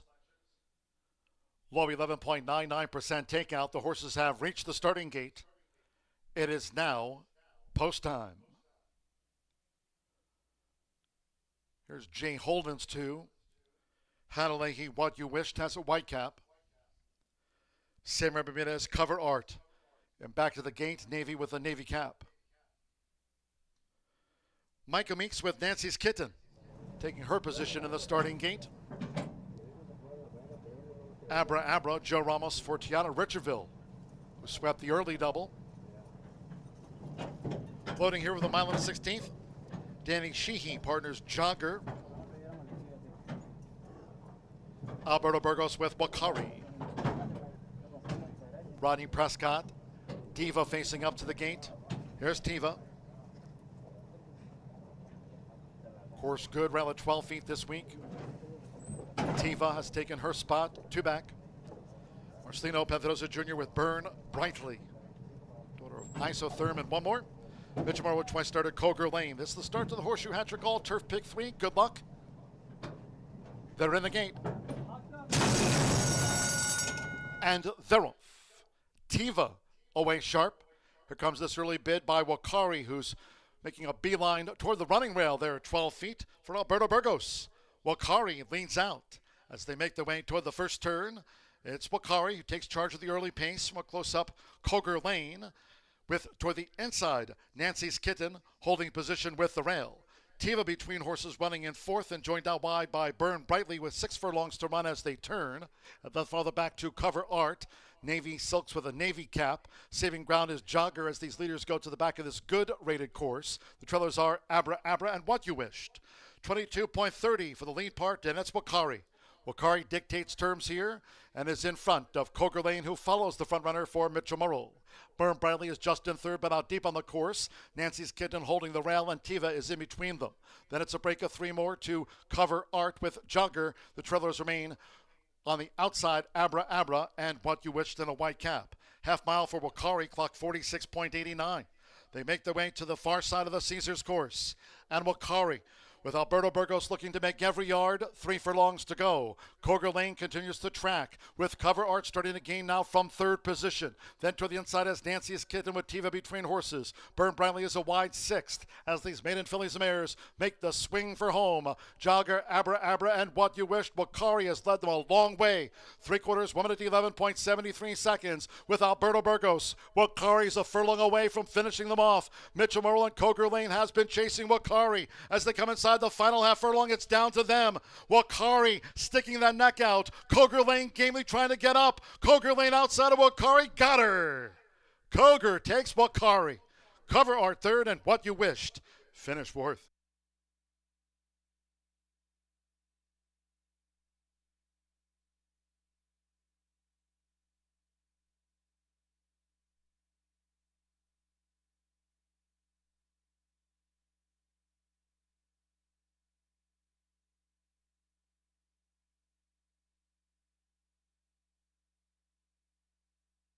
143.93.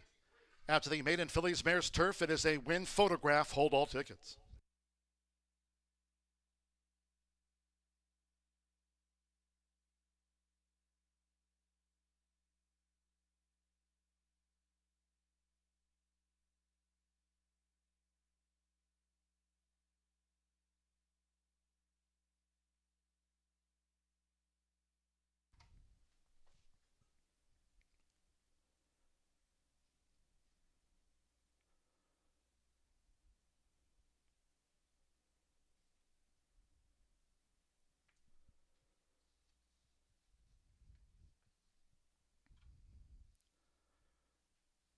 Nine, 7, 5, 1 in frame now. Number 9, Coger Lane at 6-5 first. 7, Wakari at 4-1, tracked down by the favorite, and there's Coger Lane. Number 5, Cover Art at 9-2 third, and at 60-1, the one What You Wished. With the J. Holden 2 getting into the frame. Mitchell Murrow here for Aaron West, Larry Goodwin, Tony Green, the daughter of Unbridled Express. Third time was the charm for Coger Lane.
Race 5 official in the Murphy Trailer Sales Winner Circle number 9, Coger Lane with Mitchell Murrow. Coger Lane is a 3-year-old duck bear bound filly by Unbridled Express out of the Von Romare, Anna Creek. Aaron and West trains for Larry Goodwin and Tony Green. Horseshoe Indianapolis congratulates the winning connections of Coger Lane out to the maiden ranks.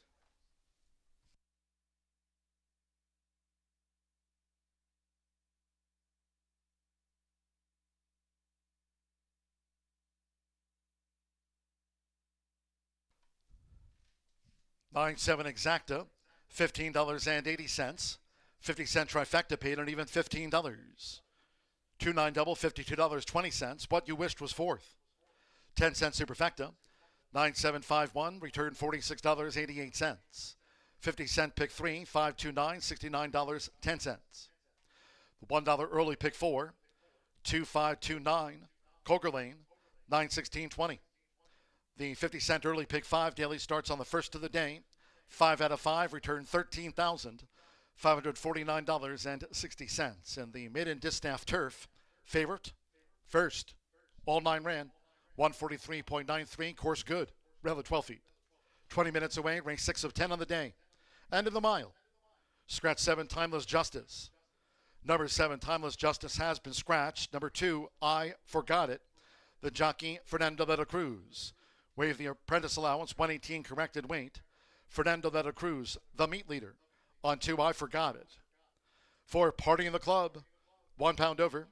Number 6, Crazy, Sexy, Cool. 2 pounds over the program weight. Exacta, Trifecta, Superfecta. The mile features the 10-cent Pentafecta. Double pick 3, and it starts the $1 Itoba late pick 4. Post time will be at 4:49. Just to remind all of our Horseshoe Indianapolis fans, next live race card, that'll be tomorrow to wrap up the race week. Thursday racing here, 10 races on tap. Will also be a part, a couple of legs of the 50-cent cross-country pick 5, along with the Naira Saratoga 50-cent cross-country pick 5. A wager tomorrow here at Horseshoe Indianapolis and Saratoga combined. Post time Thursday, 2:10.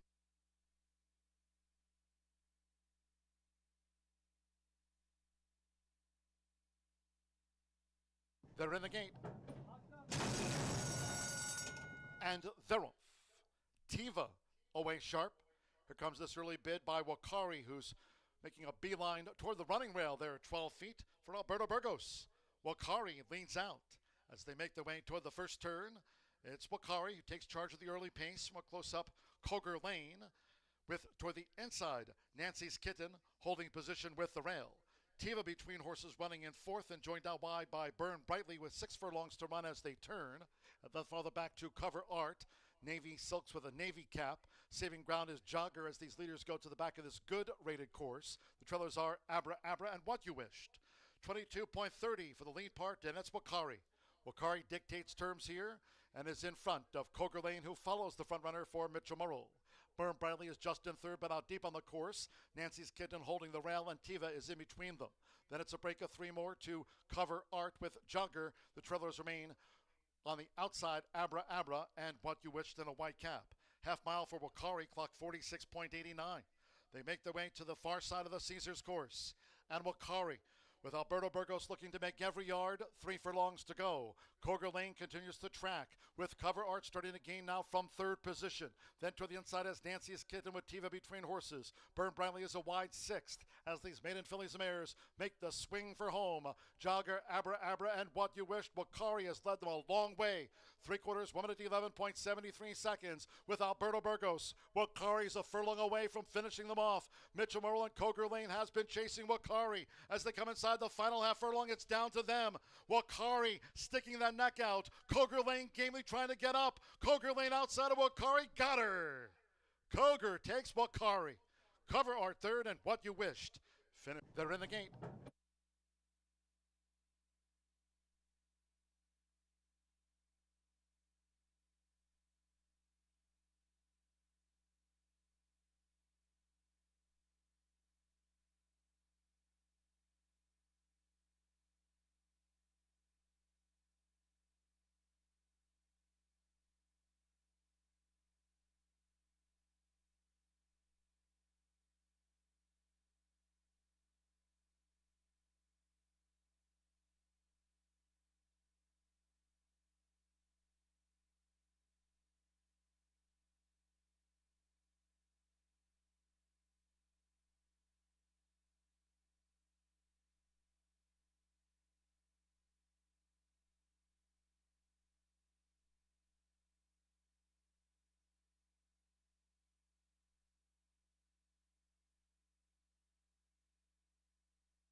9 minutes to the sixth race here at Horseshoe Indianapolis, and we have an Indiana sired filly and mare, 3-year-old and up allowance. They're going around the ground here today on the dirt.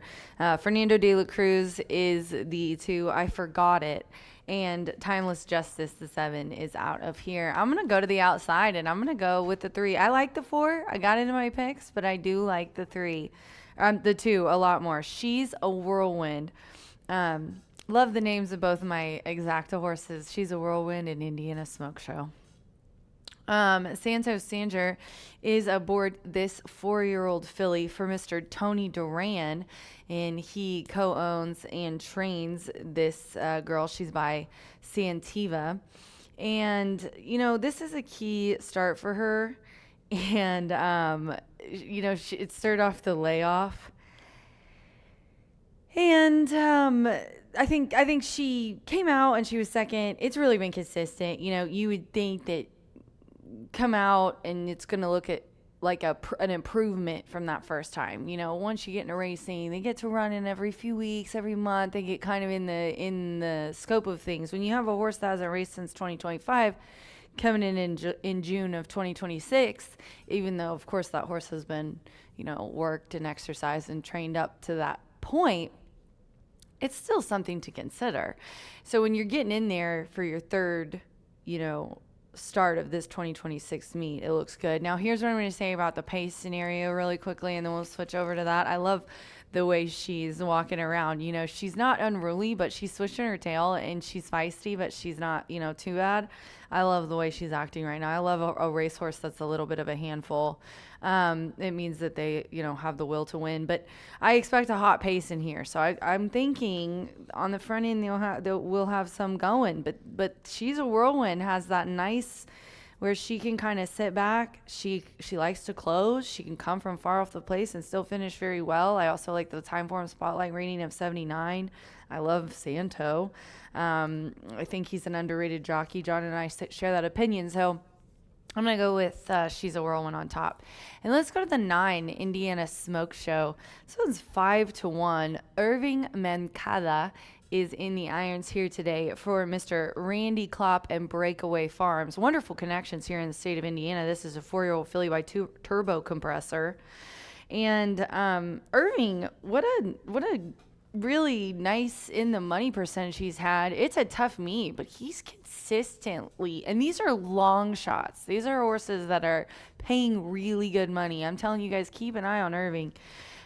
He's on a 5-1 though here today. This one has the early pace that I think we're gonna maybe, and they're right beside each other too, the 9 and the 10. So let's hope that the 9 sins and my 10 tucks in. Maybe has a stab at it there at the end, but a 97 early pace rating.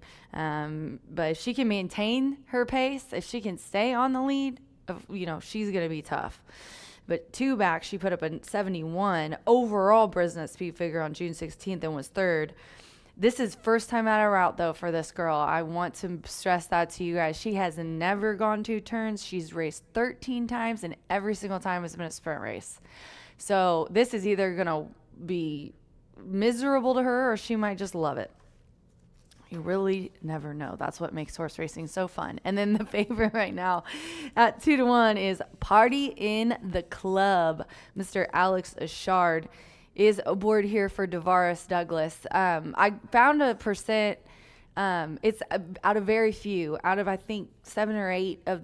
I think it's probably 8, and he had another one the other day. I'm pretty sure 4 of them have been horses that have been the beaten favorite. I counted 3, and I think this week I told Devaris, aren't you glad I didn't jinx you?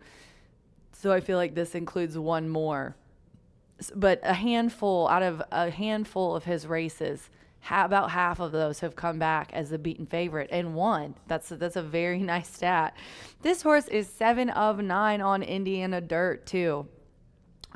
Recent races, like I said, he's come back to win with these beaten favorites, and it's returning to dirt. So I don't blame you guys. 10-9-4 for me as D legs up Alex for the start of the 6th race in Indiana sired allowance here. They're going around the ground. We're just 4 minutes to post. This does start the Indiana Thoroughbred Owner and Breeders Association $1 pick 4.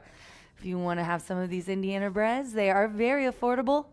and they run in wonderful Indiana Stakes program. Please join us and be a part of the Indiana team. Visit Itoba online. Good luck.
Horseshoe Indianapolis bugler Gary Lauzier bringing the horses onto the track for race 6. Here in the mile, a field of 9. 9 fillies run. Number 7, Timeless Justice, has been scratched from the mile. The 7's a non-runner. 2, I Forgot It, the jockey Fernando de la Cruz has a win on the card. Wave the apprentice allowance 118. Here's the meat leader, Fernando de la Cruz, on the white 2. I Forgot It. 4, Party in the Club, 1 pound over. Number 6, Crazy, Sexy, Cool, 2 pounds over the program weight. Exacta Trifecta Superfecta. The mile for the fillies features the 10-cent Grand High 5. That's the Pentafecta wager. Double and start here of the $1 late pick 4, daily presented by Itoba. If you're just joining us, welcome. Main track fast, turf course good, turf rail at 12 feet out there on the Caesars course. 2 minutes.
We're less than 1 minute away from post time.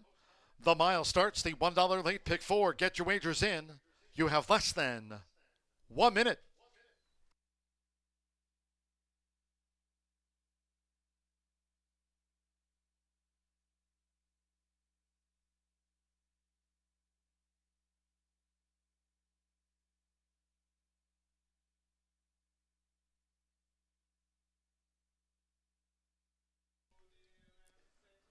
Looking here at One More Question, who's now to 13-1.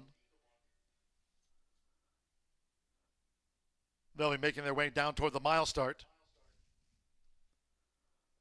Right now, partying in the club, 3-2 favorite, Alex Ashar for Devarius Douglas.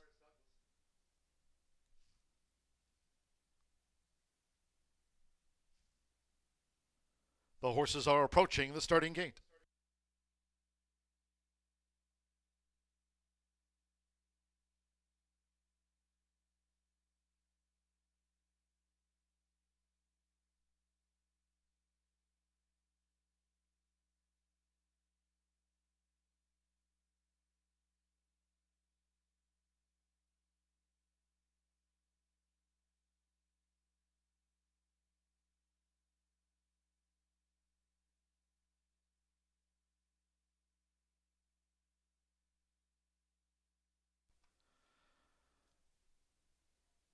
Final chance to make up your minds for the late pick 4.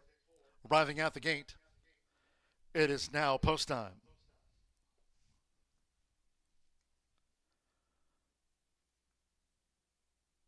With Sammy Bermudez, One More Question. Doro Santiva, first to take her position within the starting gate for the mile. Alberto Burgos with Just Like Mimi drew 5. I Forgot It. Fernando de la Cruz has a win on the card.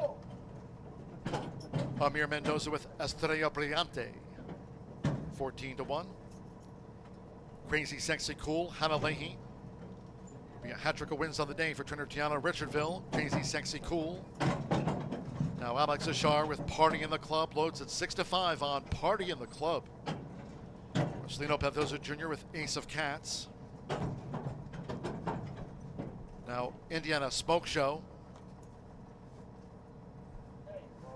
Show run over the mile here today.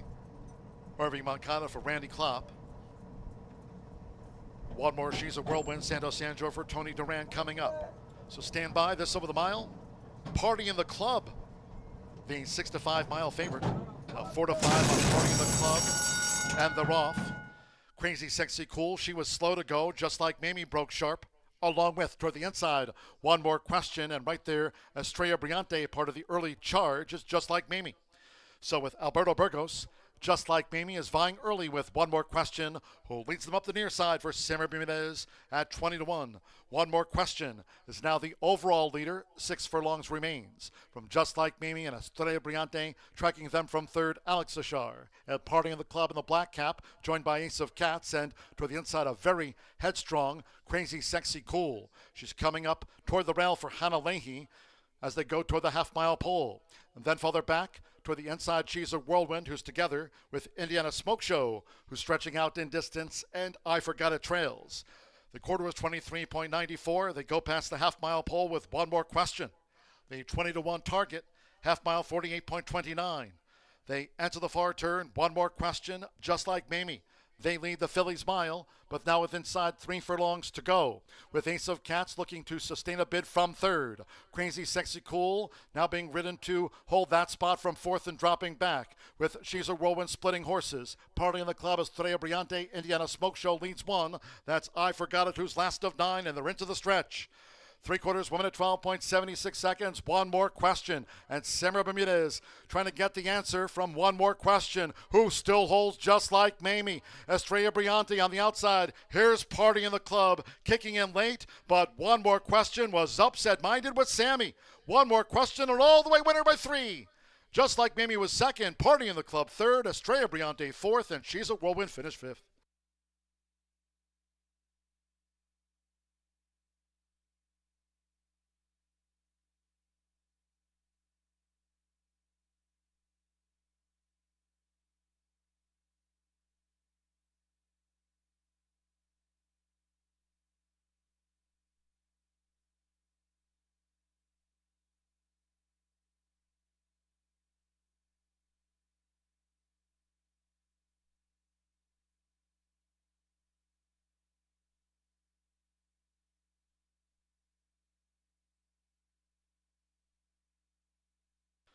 139.04 after the mile for the fillies.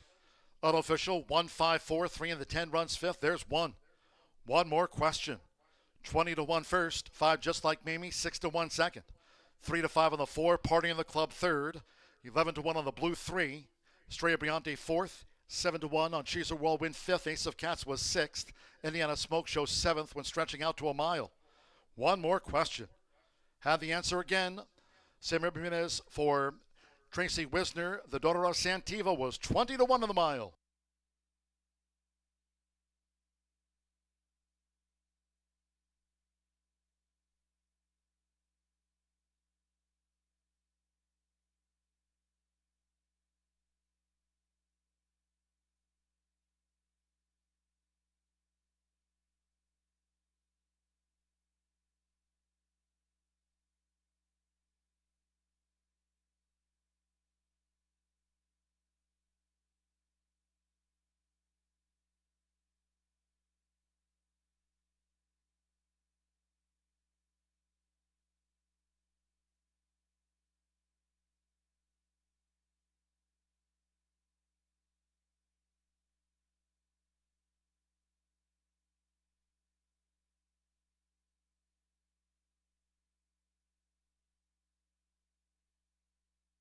Returning to the Murphy Trailer Sales winner's circle, a repeat trip there for one more question with Samuel Bermudez. Number one more question, 4-year-old Bay Filly by Santiva. The Perfect Circle Mare, perfect question for Tracy Wisner, Racing LLC. Horseshoe Indianapolis congratulates the winning connections. It's a repeat meet win for the daughter of Santiva. One more question, a 20 to 1 mile winner.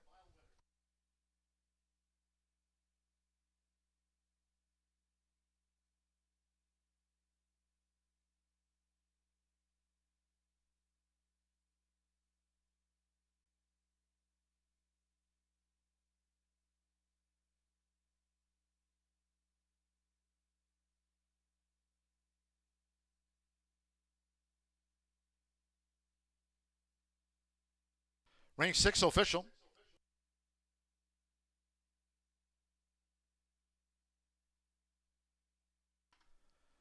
$1.5 exacta, paid 100. We'll stand by for that exacta result on 1.5, $429 even. 50-cent trifecta, 154. There it is, $248.45. Results after the mile for the fillies, 9-1 double, $73. The 10, She's a Whirlwind back in fifth for that 10-cent pentafecta, $674.35. Pick 3, $214.80. And Estrella Briante fourth, 10-cent superfecta, that 1543, $188.05. 9 fillies ran, mile 139.04 after the running of race 6. Race 7 is our next port of call. The second of 3 on the turf course, good, rail at 12 feet, maiden turf. Scratch the also eligible. 13 Uncles Little Trophy was entered as an MTO, course good. Scratch 13 Uncles, Little Trophy. 2 Beautiful Esther, the jockey will be Alberto Burgos. Alberto Burgos rides the 2 Beautiful Esther in the maiden turf. The 10 Pious has been treated with Lasix medication. And the L, Lasix for 10 Pious. Exacta trifecta superfecta.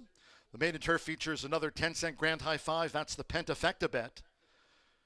Double and the start of another rolling pick 3, races 7, 8 to 9. 5:20 post time. Coming up, the mile race replay.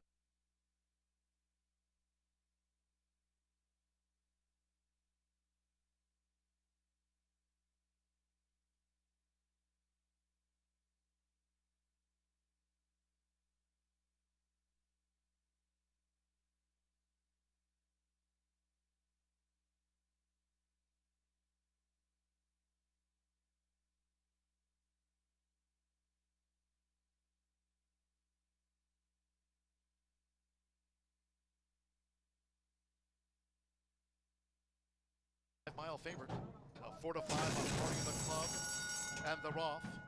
Crazy Sexy Cool, she was slow to go, just like Mamie broke sharp, along with toward the inside. One more question, and right there, Estrella Briante, part of the early charge, is just like Mamie. So with Alberto Burgos, Just Like Mimi is vying early with One More Question, who leads them up the near side for Samuel Bermudez at 20-1. One More Question is now the overall leader. 6 furlongs remains. From Just Like Mimi and Estrella Brillante, tracking them from third, Alex Ashar. At parting of the club in the black cap, joined by Ace of Cats, and toward the inside, a very headstrong, crazy, sexy, cool. She's coming up toward the rail for Hannah Leahy as they go toward the half-mile pole. And then farther back toward the inside, she's a Whirlwind, who's together with Indiana Smoke Show, who's stretching out in distance, and I Forgot It trails. The quarter was 23.94. They go past the half-mile pole with One More Question. The 20-1 target, half-mile 48.29. They enter the far turn, One More Question, Just Like Mimi. They lead the Phillies mile, but now with inside 3 furlongs to go. With Ace of Cats looking to sustain a bid from third. Crazy Sexy Cool now being ridden to hold that spot from fourth and dropping back. With She's a Whirlwind splitting horses. Party in the club is Estrella Brillante. Indiana Smoke Show leads 1. That's I Forgot It, who's last of 9, and they're into the stretch. 3/4, 1 minute 12.76 seconds. One More Question. And Samuel Bermudez trying to get the answer from One More Question, who still holds Just Like Mamie. Estrella Brillante on the outside. Here's Party in the club, kicking in late, but One More Question was upset-minded with Sammy. One More Question, and all the way winner by 3. Just Like Mamie was second. Party in the club third. Estrella Brillante fourth, and She's a Whirlwind fifth mile.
Ladies and gentlemen, please note here at Horseshoe Indianapolis, the turf course now upgraded from good to firm. Race 7 on the Caesars course and the 9th over the mile. Turf course now firm.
my husband probably said it best. The most important thing about the horses is the exit plan. It's so important to find them the right fit, but it's emotional, and Well, you really love them. I absolutely You're love like them. me. You get very attached to them. Absolutely, it's so emotional. I have such a hard time letting them go, so I really try to find the right fit for them, and not everybody's a right fit. We go through 10 or 11 people before we find the right fit for the right horse. So how much time do you think you put into trying to find them a home that fits their personality? A whole lot longer than my husband wants.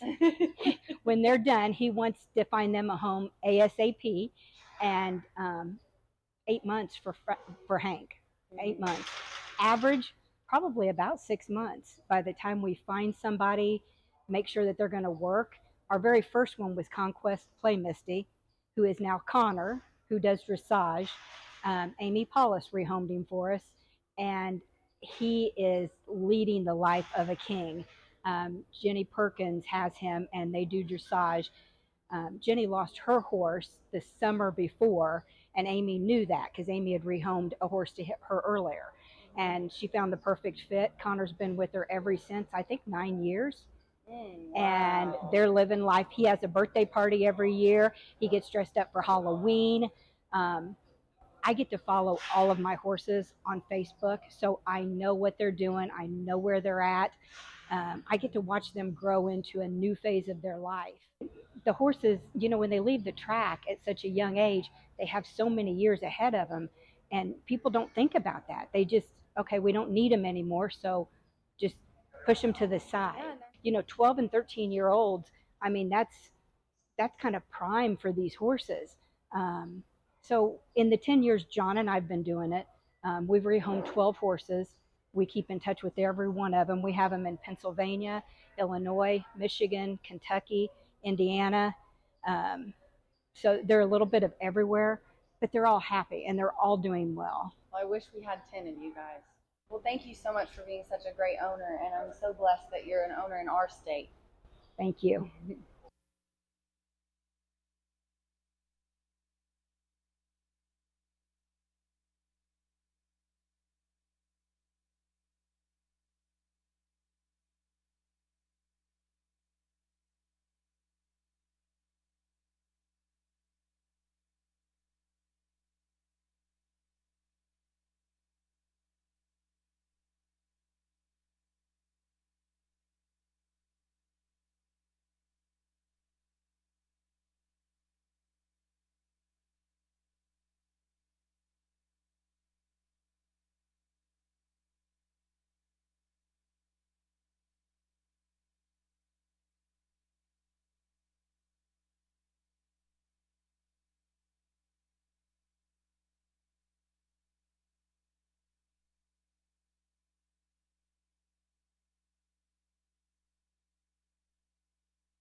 One more question goes back to back, and on top winner for Fat Bald Guy. Irate Bald Guy earlier today on social media, but he returns to the winner's circle, FBG. A winner in there with a $42 winner as one more question makes every pull a winning one and wins 2 in a row. We move along to race 7, which is a key race for many of us taking part in the Grayson Grass Challenge, always a good cause. always something we look forward to and get the competitive juices flowing. Hopefully we'll get off to an excellent start because all the money is going to be donated to a very noble cause that is close to our hearts. Scratch your main track only entrant in here, a field of 12 set to go to the post, a mile and the 16th. Going to be the distance. Indiana Breds taking to the turf again. When you see Indiana Breds taking to the turf, you know that it's possible chaos will ensue. And right now the Bears have really fallen in love with number 4, Captured, at 2-1. I'm going to go just slightly a different direction in here. Athena the Swift, Gennaro Garcia, and Marcelino Pedroza Jr. Now, you did hear me talk about Klopp on the turf and whatnot. Gennaro hasn't always had dominance on the turf himself. In fact, on the turf, his numbers are just slightly lower than what we've been accustomed to. He wins at 10% on the turf. His last win coming July 9th on the turf with C. La Vie Charlie at almost 14-1. Amir Mendoza was aboard that day. He's going to get Marcelino Pedroza Jr. in the saddle, as they were on July 7th. They showed speed, didn't show much finish. They went off at 34-1. They were really never given a break. Now, they didn't go all that fast. I do recognize they went at 47-4, 112-1. But ultimately, they were dueling. And I'd much rather go a lot quicker and be clear than go maybe a little bit slower and be looking another horse in the eye and be going AC-doocy all the way around the track. They also broke in a bit of a tangle, kind of just misstepped out of the gate.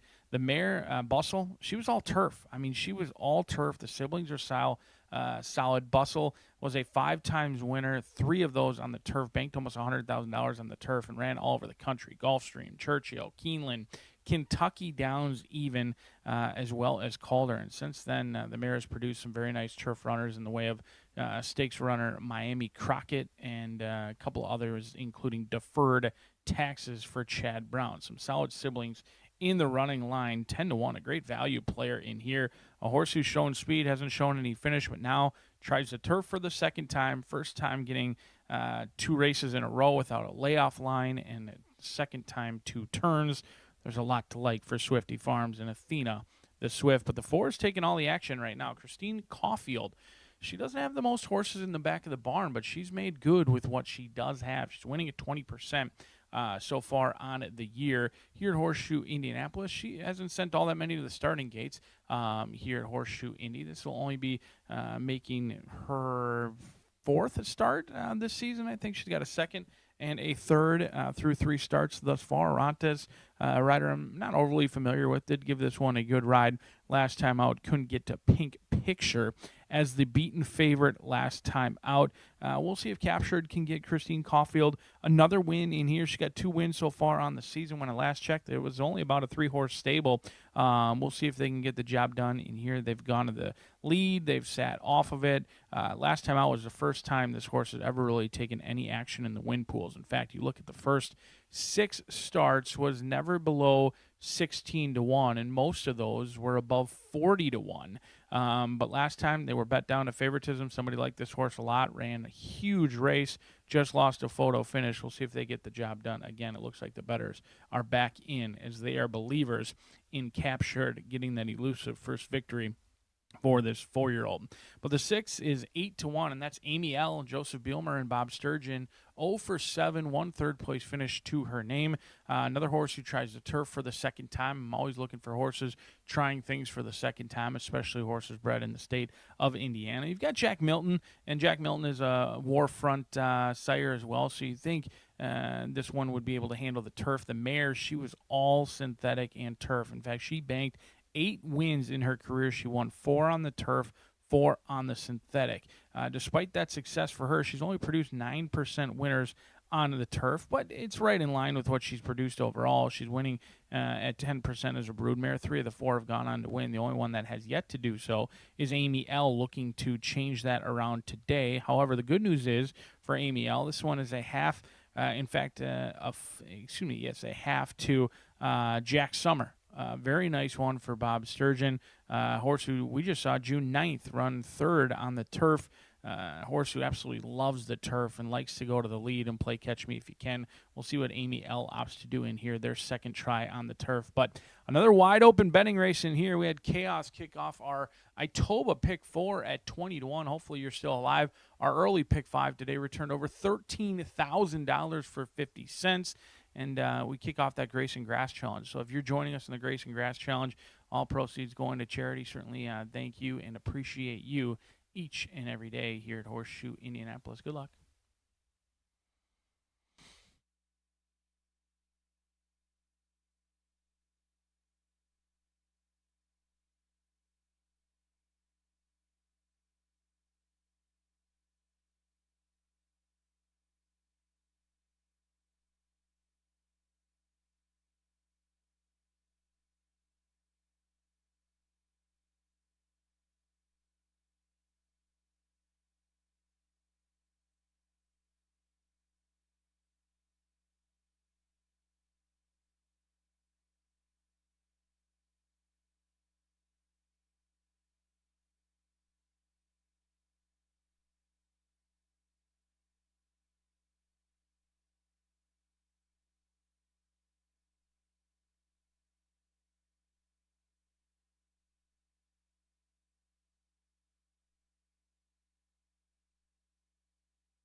The horses called postward now for race 7.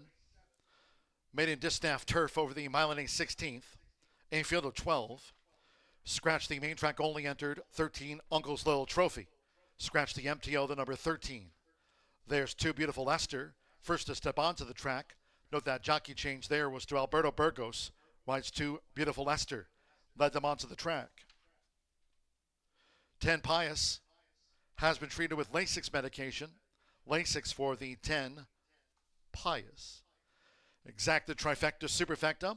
The maiden turf features the 10-cent Grand High 5 Pentafecta wager for the top 5. Double, pick 3. Course now firm. Turf rail at 12 feet.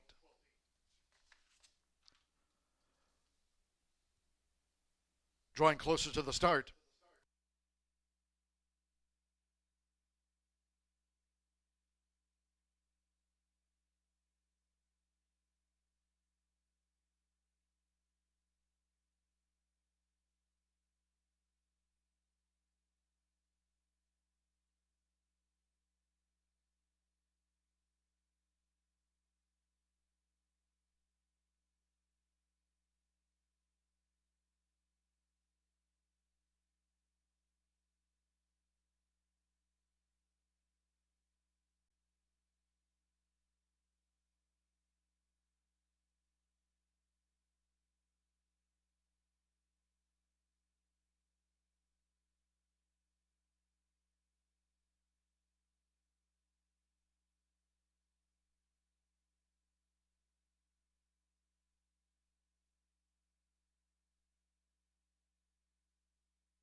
For the second time today here, crossing over to the turf course at Horseshoe Indianapolis, now upgraded from good to firm. Maidens making their way up toward the mile and a 16th starting point.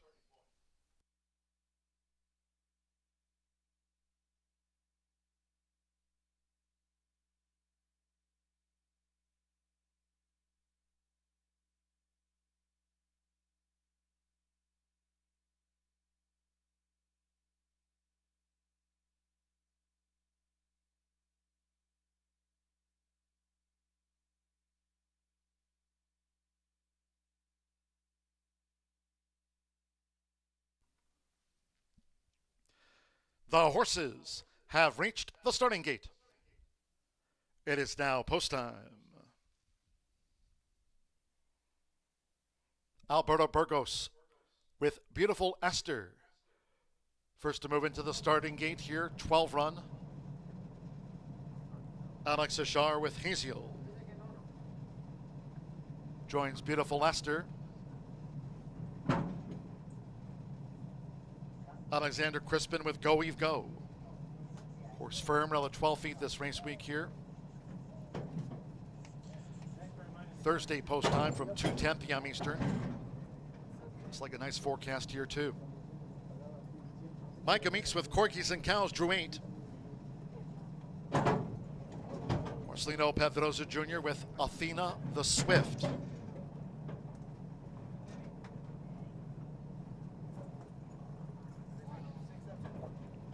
Amir Mendoza with Once More.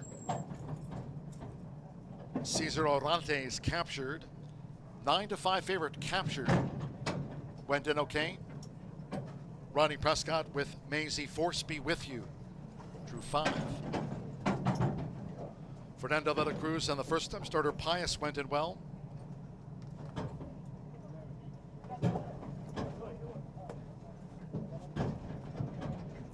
Joseph Bumer with Amy L coming up to take her spot.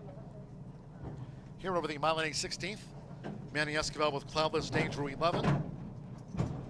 Stand by, one more. Sando Sanjo Royal Tiara over the mile and 16th course firm. Cloudless Day getting a bit fidgety. Royal Tiara joins. They're in the game. And they're off. Amy L and Go Eve Go both got squeezed back at the start. Away well, Maisie Force Be With You with Athena the Swift, and right there, Corgis and Cows attends the early pace, but with Rodney Prescott. Maisie Force Be With You leads them past the awning. From a close-up, Corgis and Cows, Athena the Swift, and Haziel fourth toward the inside as Maisie Force Be With You leads them out to the stretch. Captured makes a bid between horses into fifth, with Cloudless Day in sixth. Toward the inside, Beautiful Esther, a ground-saving seventh, as these leaders go to the back of this now firm course. Then it's a break of 5 more to the inside. Royal Tiara, who's joined by Once More making headway. It's still 3 more to Amy L with the newcomer Pius and Go Eve Go. One of the two squeezed back after the start. Trails here, quarter in 22.29 second. And now here's the half-mile pole. And with Alex Ashar, Haziel has raced away from them. Haziel carries a 9-length lead into the far turn, half mile 46.29 seconds. It's Haziel all alone. From Athena the Swift, who's into second. From Corgis and Cows, who's under pressure third. Cloudless Day and the Orange Silks comes with a bid now. Inside 3 furlongs to go. Once More is picking up on the extreme outside, along with Amy L, who's starting to gain. Maisie Force Be With You well back, along with Royal Tiara, Beautiful Esther, and Pius. The one well back is Go Eve Go. They've straightened away, and it's Haziel. 10 lengths in front and losing the rider there. We had a horse lose the rider. That was Royal Tiara. Losing the rider well back there. That looks to be captured. But coming inside the final 16th, it is with Alex Ashar. Haziel will be out to the maiden ranks. From Amy L at the finish. Haziel by 2 to Amy L. Once More third. They finish in dribs and drabs. Royal Tiara back in fourth. That came Cloudless Day in fifth. Next across the finish was the newcomer Pius, along with Beautiful Esther, Go Eve Go, Maisie Force Be With You, Athena the Swift, and Corgis and Cows in the running. That was captured, and she wedged herself between the inner turf rail at 12 feet and the outer part of the rail there on the turf course. There'll be an inquiry into it all. Hold all tickets as they crash the rails down on the back of the course.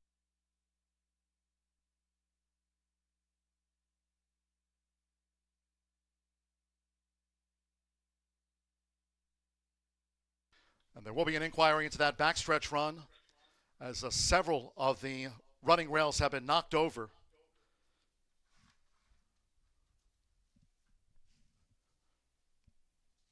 An inquiry into an all. 1, 6, 9, 12, 11. 1 Haziel, 7-2 first. It's unofficial 6 Amy L, 12-1 second to the 9. Once more 20-1 third, 12. Royal Tiara 24-1 fourth and 11. Cloudless Day fifth inquiry into the backstretch run. Several of the running rails knocked over after an incident on the back of the course, and it will involve 4 Captured, who is the Eva Money favorite. Captured now in the hands of the outrider. Inquiry, hold on.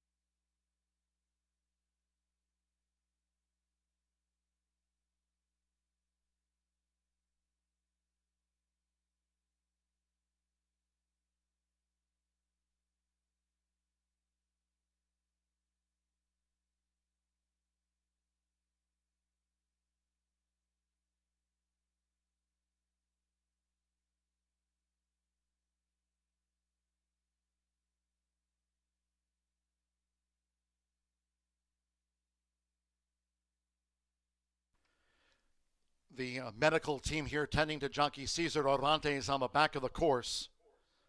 A lot of those inner turf rails were knocked over in the running of the maiden.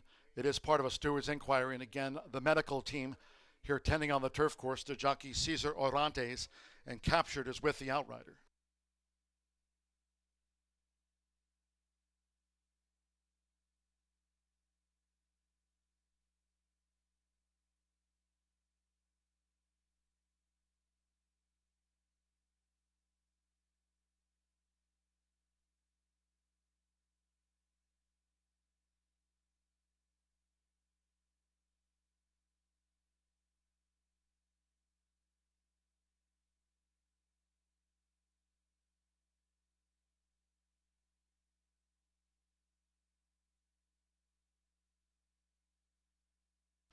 Unofficial returning to the Murphy Trailer Sales Winner Circle, the 1 Haziel with Alex Ashar.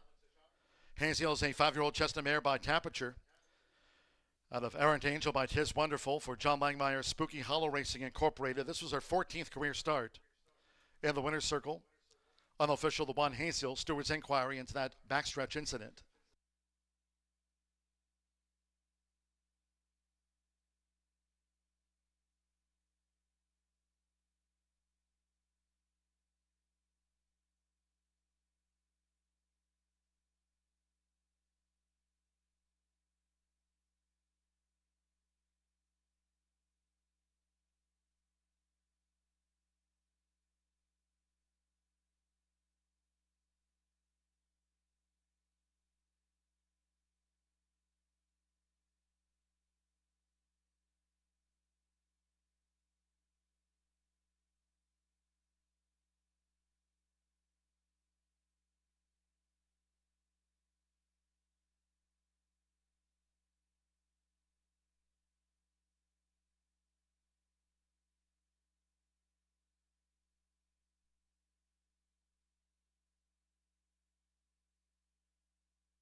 Ongoing inquiry into the maiden distaff turf. And again, the medical team still treating jockey Cesar Orantes on the back of the course. In front of the stands here, there's Captured with the outrider. Captured making her way back to the connections. Captured with the outrider.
Now the steward's inquiry has been withdrawn.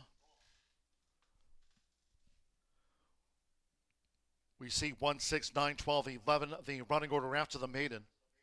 It's unofficial. And again, the medical team still treating jockey Cesar Orantes on the back of the course. Turf rails also need to be reset there at 12 feet on the back. Thoughts to jockey Cesar Orantes as captured went back to her barn.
Do continue to hold all wagers on race 7, the maiden turf.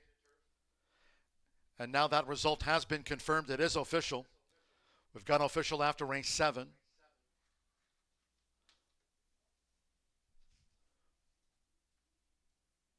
One, 6, 9, 12, 11, the top 5 for the Pentafecta.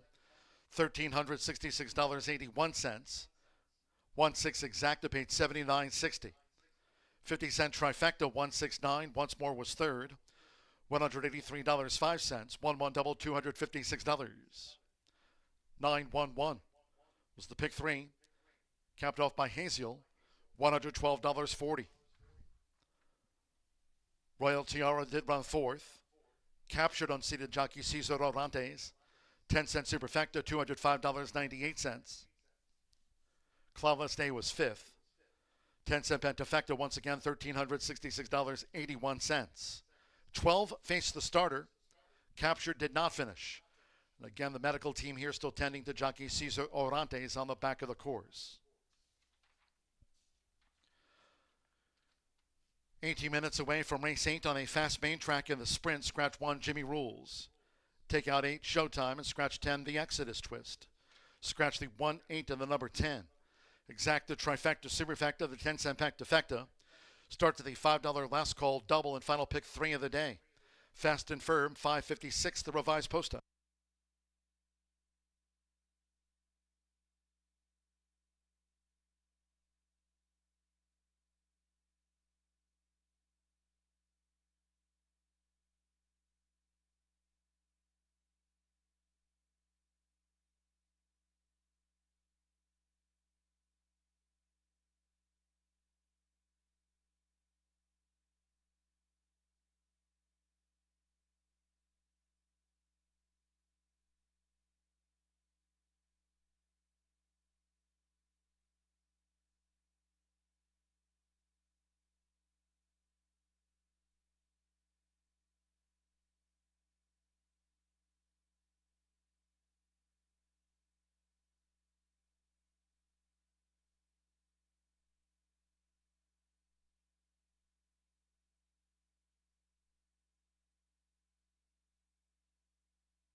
They're in the game.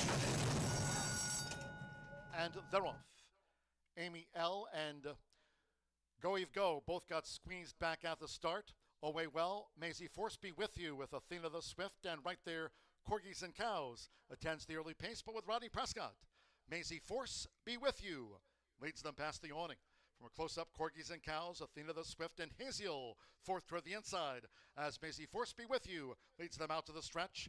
Captured makes a bid between horses into fifth, with Cloudless Day in sixth. Toward the inside, Beautiful Esther, a ground-saving seventh, as these leaders go to the back of this now firm course. Then it's a break of five more to the inside. Royal Tiara, who's joined by once more making headway. It's still three more to Amy L. with the newcomer Pius and Go Eve Go. One of the two squeezed back after the start. Trails here, quarter and 22.29 second. And now here's the half-mile pole. And with Alex Ashar, Haziel has raced away from them. Haziel carries a 9-length lead into the far turn, half mile 46.29 seconds. It's Haziel all alone. From Athena the Swift, who's into second. From Corgis and Cows, who's under pressure third. Cloudless Day and the Orange Silks comes with a bid now. Inside 3 furlongs to go. Once more is picking up on the extreme outside, along with Amy L, who's starting to gain. Maisie Force be with you well back, along with Royal Tiara, Beautiful Esther, and Pius. The one well back is Go Eve Go. They've strained away, and it's Haziel. 10 lengths in front and losing the rider there. We had a horse lose the rider. That was Royal Tiara. Losing the rider well back there. That looks to be captured. But coming inside the final 16th, it is with Alex Ashar. Haziel will be out to the maiden ranks. From Amy L at the finish. Haziel by 2 to Amy L. Once more third. They finish in dribs and drabs. Royal Tiara back in fourth. That came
you try and give them the best opportunity. And I don't know so much that it's just because it's girls, but you try to empower women because it is a very tough business. My dad, Jim Elliott, lives in Brookston. He bought a farm when I was a year old. So I grew up in it day to day. We come in, we usually make a schedule the night before of who's galloping, who's walking, and who goes to the Eurosizer. And then we have to get in touch with jock agents to schedule breezes for the jockeys. Someone comes in at 5 and feeds at 5 in the morning. Then we feed lunch around 11, 11:30. And then that's usually our day. And then we get ready for the races. Definitely a man's world back here, but all of us women, we really band together. We have a really great community and we all support each other, and that means so much. There's so much emotion that goes into it when you do work that hard. You know, talent gets you very far at times, but when you put the hard work into it on top of it, it gets you places that you never thought you could go. You definitely have to work a little harder, but I think we also have an edge to us that not a lot of men have, and I like to take advantage of that as much as I can. Now I'm a jockey, living my dream. It's a man's sport, for sure. Like, I think women, some people look at them and I think I'm a little more affectionate with my horses, more hands-on. You know, it's an industry where all your top trainers are men, so I think people look to that. I started underneath my grandpa, Calvin Prescott. Prior to that, I've always had horses in my life. I barrel raced. Went to college at Ball State, and then I got back into horses with my grandpa, and I think my own trainer's license was probably somewhere around 2003, maybe, something like that. Started out with just a few. Eventually, I started breeding my own horses, and now I'm up to, I don't even know, 40-something, so a lot. Hola, mi nombre es Shenevely. Soy Jaguaker, trabajo con Michelle Elliott, tengo aproximadamente 2 años de estar trabajando acá, soy del país de Guatemala. There's a lot more women in this business now than when I first started 35 years ago. Being a woman, other women feel threatened by you sometimes, so it's always a good idea to go chat with the ladies first. They're your biggest asset and your biggest allies. Women will stick together if you give them a shot.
You're the real tough cookie with a long history of breaking little hearts like the one in me.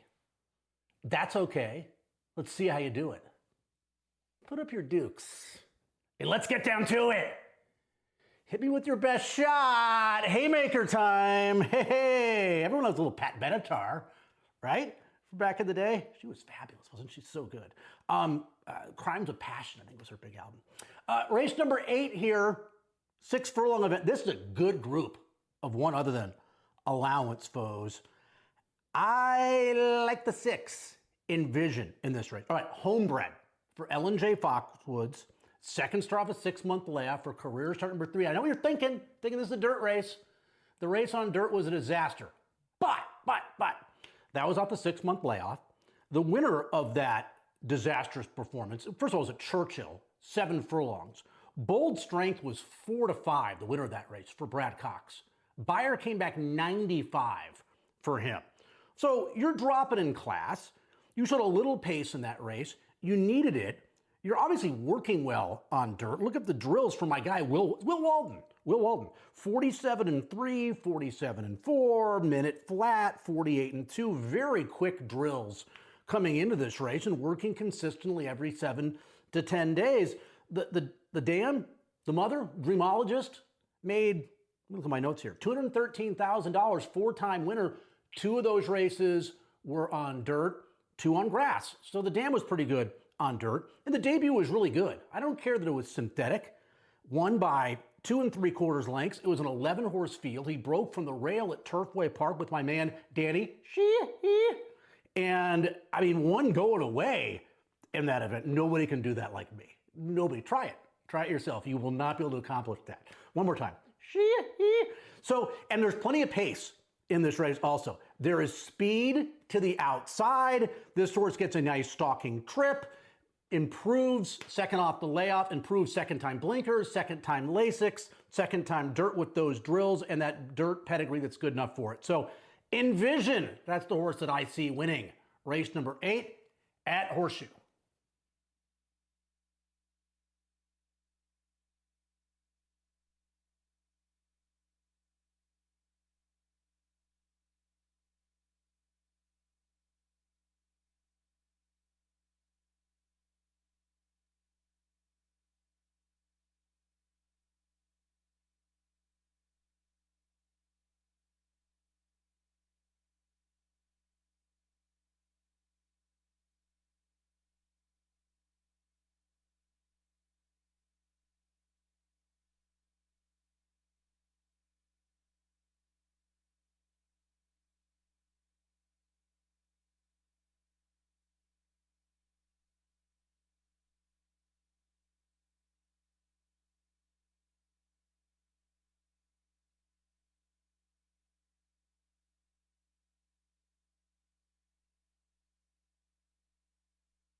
The horses coming onto the track now for the 8th race.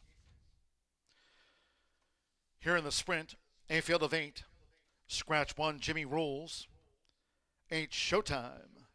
And take out 10, the Exodus Twist. Scratch 1, 8, and the 10. Exacta, Trifecta, Superfecta, the Pentafecta. Sprint starts the $5 last call, Thoroughbred Double. Final pick 3 featured on the day, Fast and Firm.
The horses are approaching the starting gate.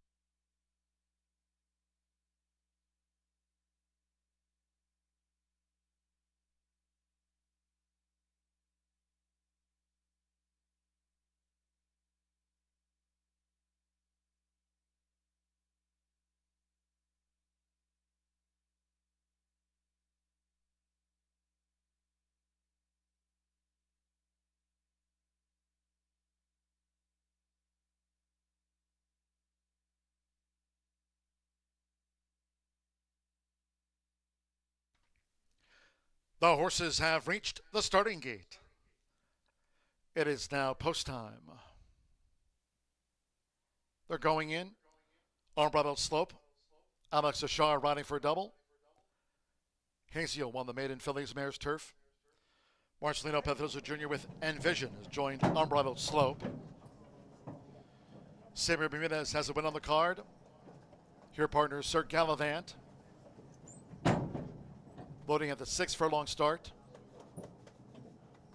Fast and firm. Amir Mendoza with Bebe Doro.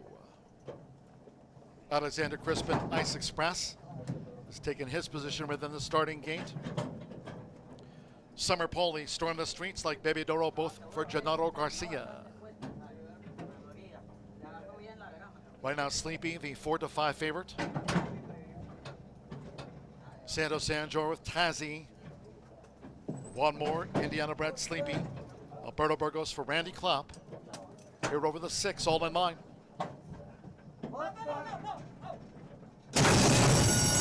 They're off and sprinting. Sleepy out to an alert start. The gray is Envision. Right there, Unbridled Slope now, going for an early push with Alex Ashar to engage Sleepy, who's just in front for Alberto Burgos. To the inside, Unbridled Express right there inside of Sleepy's quarters. Envision tracks them from third and is joined by Baby Doro in the leading quartet going past the half mile. And then, nearest the inside, is Storm the Streets, with on the outside, Sir Gallivant, and followed out Ice Express and Tazzy Trails. 22.27 for the lead part. They have just inside 3 furlongs left. They're aiming for Sleepy. Sleepy, the trailblazer from Envision, who looms up now for Marcelino Pedrosa Jr. as they come past the quarter pole head to head, while 3 clear from Bebe Doro, Sir Gallivant. Storm the Streets is next as they straighten away. Tazzy from Ice Express and Unbridled Slope tailed off. Top of the lane, half mile 44.51 seconds. Envision leads them into the last from Sleepy, who's under pressure. On the outside, Sir Gallivant, and toward the rail, Storm the Streets with Marcelino Pedrosa Jr. The gray leads the way. Envision victory over Sleepy. Storm the Streets on the wire for third from Sir Gallivant, and Tazzy finished 5th.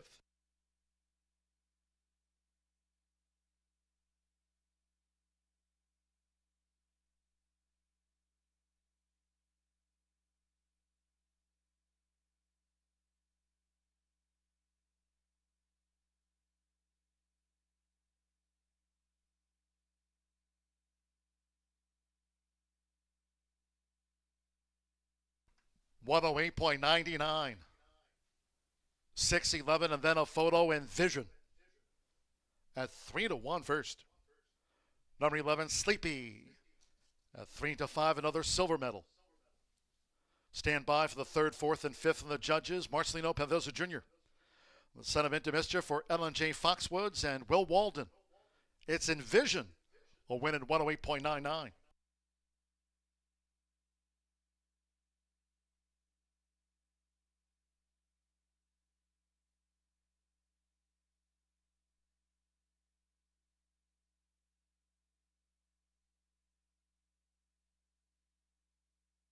The judges have posted number 4, Storm the Streets, 3rd.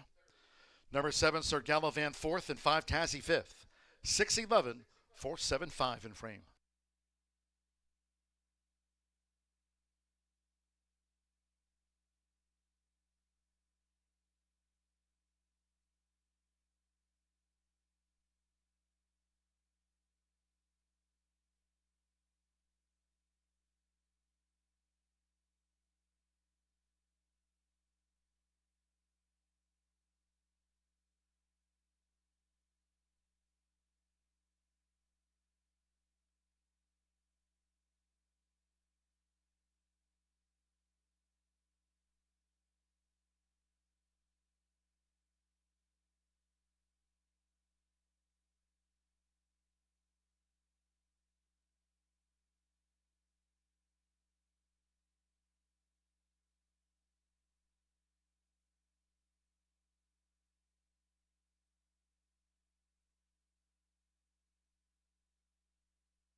Returning to the Murphy Trailer Sales Winner's Circle, the 6, Envision. With Marcelino Pedrosa Jr., it's official. Envision, 3-year-old Gray Roan Gelding by Into Mischief. Out of the Tappet Mare, Dreamologist. Will Walden trains for Ellen J. Foxwoods. The winner was bred in Kentucky by Ellen J. Foxwoods. Horseshoe Indianapolis congratulates the winning connections of Envision.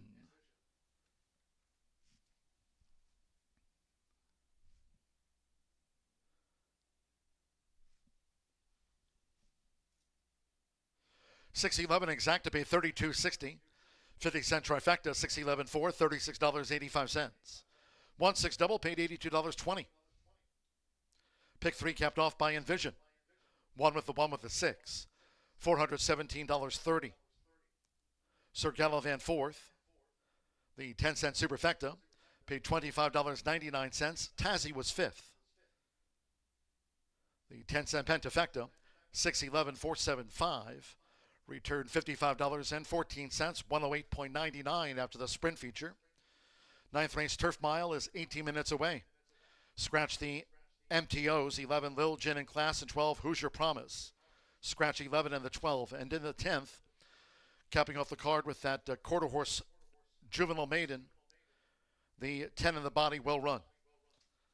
Firm and fast, post time 6:32.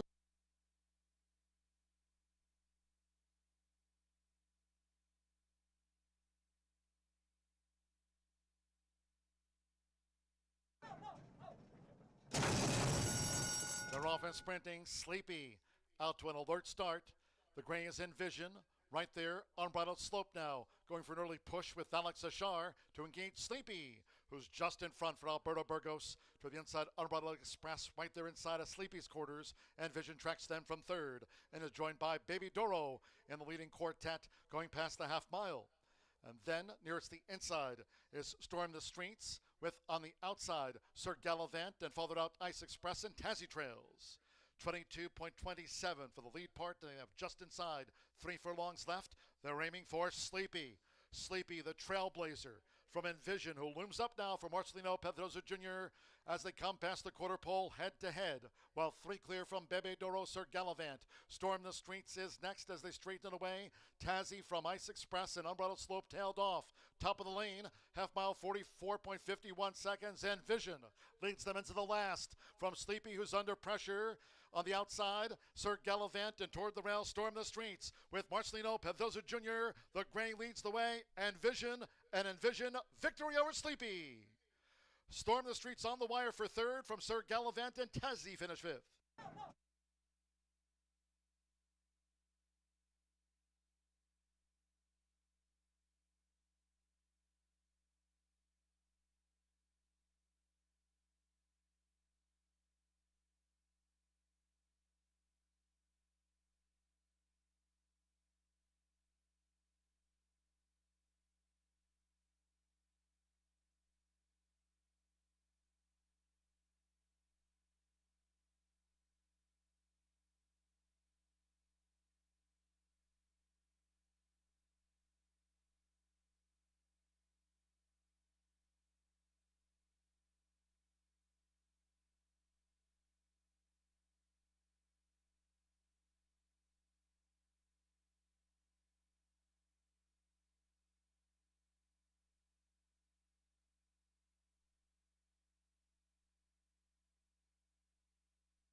Hey race fans, this is Cody from Horseshoe, and I have the results here for today's Racing Rachel's Warriors contest. Congratulations to today's winner, John Naparu. In second place was Kent Brozier. Third place was James Morrison. Please stop by the first floor OTB counter to claim your prize. Thanks for everyone for playing in today's Racing Rachel's contest, and we'll see you tomorrow for BA's hat trick.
We are just 8 minutes to race 9 here at Horseshoe Indy, and I hate to ignore you guys, but I just realized that, and I'm tweeting this out right now, but I did put my quarter horse numbers.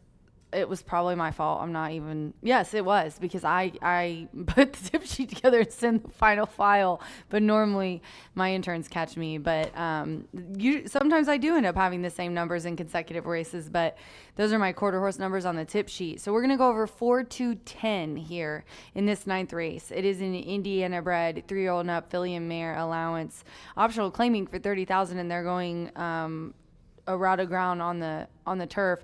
Honestly, I don't mind Cam's Rockin' Gold, and the 9 Annie Express is a nice horse, and so is It's Forever. So if I had to handicap this the way that I put it on my tip sheet, this is a wide open race. But let me tell you why I like the 4 a lot here. Royal Justice, which I didn't think would be the favorite. I mean, even with the 6 being out and neither of the MTOs drawing in, I did not think that this one would be the favorite. I kind of agreed with the morning line. I thought we'd get 6 to 1, but maybe with the scratches, it makes sense points wise. Jimmy Mack has tried to explain to me the points.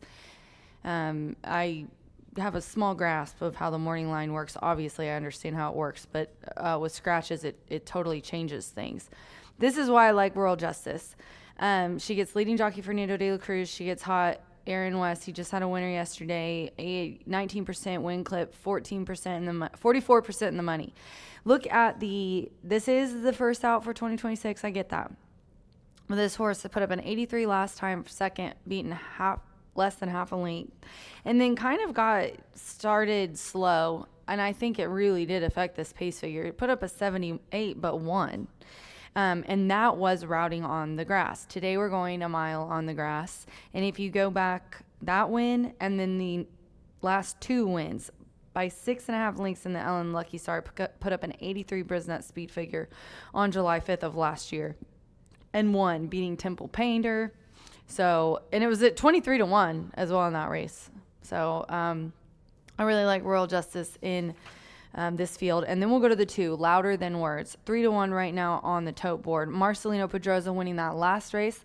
He's looking for a double, as well as Fernando de la Cruz. These are our top 2 jockeys, 1 and 2. And they're both looking for a double in here. And I think they both, I love Louder Than Words as well. This is another Tony Granite's trainee. As you can see, he trains the 2, and he also trains the 3, who, like I said, if you're going to play some exotics, some supers, don't leave out It's Forever Temple Painter either. You need to make some wheels in here, because there's about half the field has been what I like to call knocking heads, going back and forth. But I went with Louder Than Words in here. The other Tony Granites caught the slop last time and was second, kind of bested the rest. Watcher ran away with it that day on the slop. And then it was a lot of seconds routing on the dirt. Now, if you go back, the one clunker I get, it was June 14th last year, and it was on the turf. But that's just what you can see. If you go to Timeform or to DRF, you can load all of the PPs. This horse has ran 31 times. So let's look specifically on grass. This horse has ran 7 of 8 times in the money on the grass. So when I see this one race out of the 8 turf races he's ran, that was the only one he hasn't finished in the money. So don't let that fool you, because you can't see that in our program because of how many times this horse has ran. But he likes the grass. He's 20% when he's the beaten favorite, and that was the case last time with this horse on the slop. So I like that he's getting back to turf. And right now he's sitting on the tote board at 3-1. Giving Marcelino the direction now. So we'll talk about the 10 at 8-1 right now. The Kid Pataki. This lady is just, it's the Kid Pataki. Like, if you ran in Indiana at all or followed, you know the Kid Pataki. She's a mare that has amassed a great following. She looks phenomenal, by the way. She does not look like a 5-year-old mare. She's light, she's lithe, she's quick. You can see some of these older mares are a little bit fuller. Like, you see the 7 go by, she's a lot fuller, a lot rounder. This girl is still very youthful looking, and I think that is to her, is a plus to her. I think that's why she's ran so well for so long. Indiana Turf, though, never ran on it. So you're talking about the girl, the woman for the course. Bred by Swifty Farms, owned by Roger, Charlie, Gran, and Randy, and they all ran horses with his dad. So first time at a route's crazy for a 5-year-old, but hey, let's see what happens. And then we're also going to run on turf. You know, it's just going to be fun to witness what she does today. And then all that to say, and I think another reason why she's a good bet is that she's coming out of, it is her a start, but she's coming out of Stakes Company, and she's going back down an allowance, optional claiming for 30. She's only been in handicaps and in tough races, so as of late in the last 2 years. So I think she's going to like getting back into allowance ranks. 4-2-10 for me here in the 9th race. There's just 3 minutes to post. We're going to send it out as the jockeys have legged up and horses are headed to the track for the 9th and final thoroughbred race. We do have the overnight stakes for Mary Holman George, and Martha is going to go over those for you. 10 races today. Good luck in the 9th.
Gary the Bugler bringing the horses onto the track for the 9th.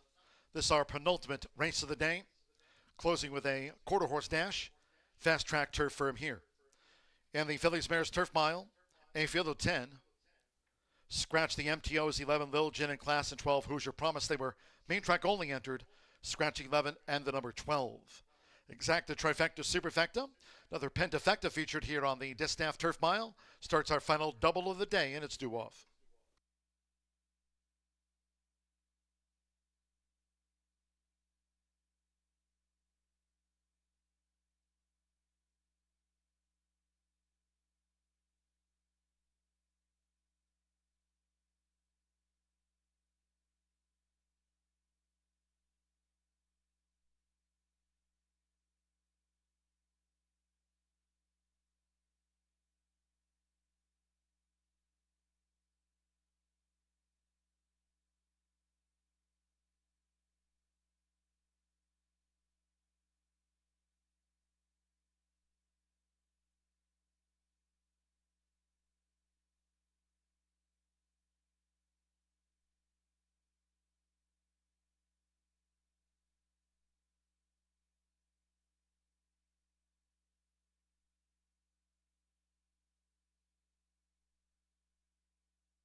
We're less than 1 minute away from post time for the Fillies Mares Turf Mile. Once again, scratch the main track only.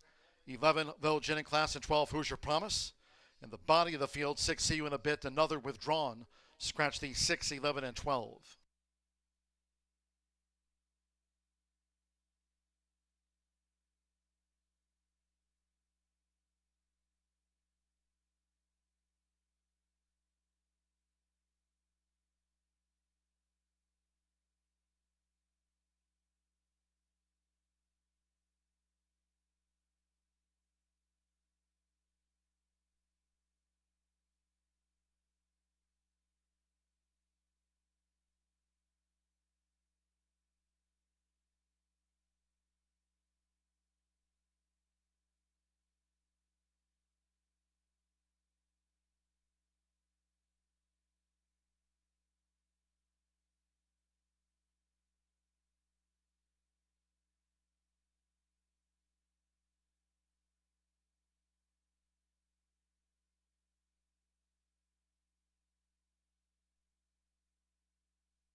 For a final time today here at Horseshoe Indianapolis, crossing over to the turf course. On final approach for the mile start. Closing the card with a quarter horse maiden juvenile on the fast track.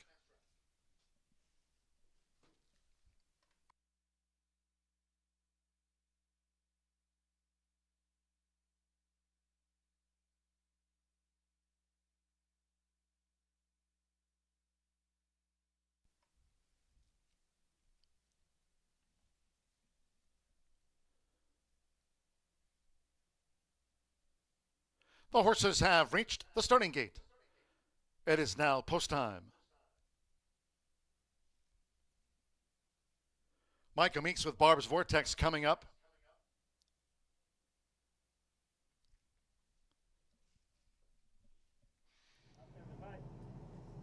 Now, Temple Painter.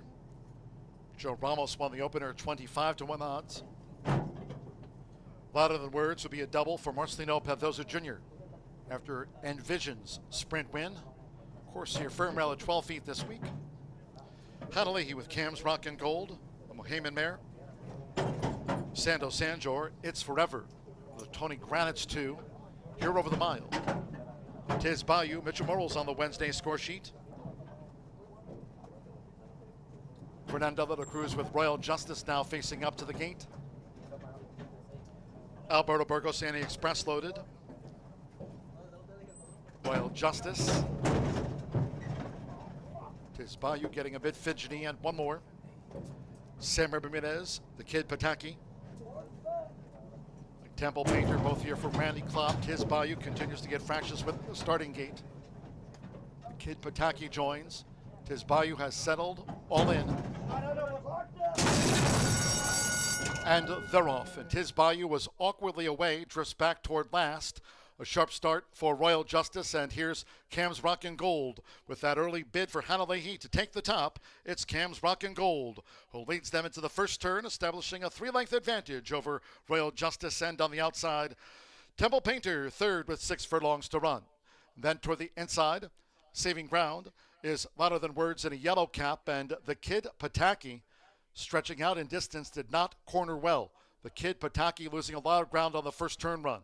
Smooth sailing out in front for Cam's Rock and Gold, who leads it. Quarter 23.39 seconds. With Hannah, Cam's Rock and Gold generates the pace to Royal Justice, who tracks. Louder Than Words stays rooted to the rail there at 12 feet, and on the outside is Temple Painter running in fourth, just inside 4 furlongs to go. Annie Express right there fifth in the hunt. Barb's Vortex holds the rail. With on the outside Tiz Bayou, It's Forever running second to last, and after botching the first turn run, the Kid Pataki, she has a lot of work left to do. Half mile in 47.60. 3 furlongs away from Cam's Rock and Gold as Royal Justice takes up the pursuit at 4-5 for Fernando de la Cruz. Royal Justice is slowly taking this ground away from Cam's Rock and Gold as the fillies and mares straight in for home. With on the far outside, Annie Express toward the inside. Here's Louder Than Words. It's Forever's in the green cap. 1 furlong to go. Royal Justice emerging from Cam's Rock and Gold with Louder Than Words. It's Forever under pressure now. Temple Painter. Annie Express heads the rest. They're close to home with Fernando. Royal Justice finishes on top by 2. Louder Than Words was second, It's Forever third, and then Temple Painter and Cam's Rock and Gold.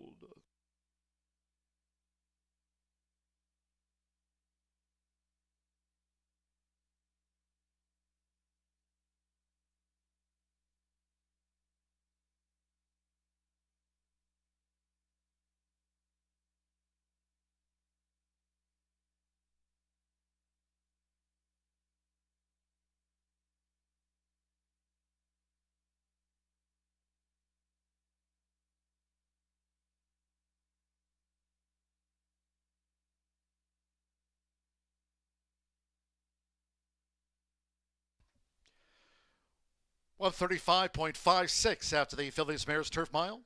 135.56, 4-2, the blue 3, and then a photo for fourth, Royal Justice. 4-5 takes out the mile, riding double for Fernando de la Cruz, the meet leader. 2, Louder Than Words at 7-2 second. The blue 3, It's Forever 24-1 third. Temple Painter, Cam's Rock and Gold, photo fourth, fifth. Annie Express was back in sixth from Tiz Bayou, seventh, and then we trailed back.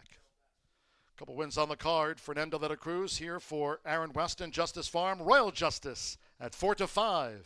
The odds on favorite obliges.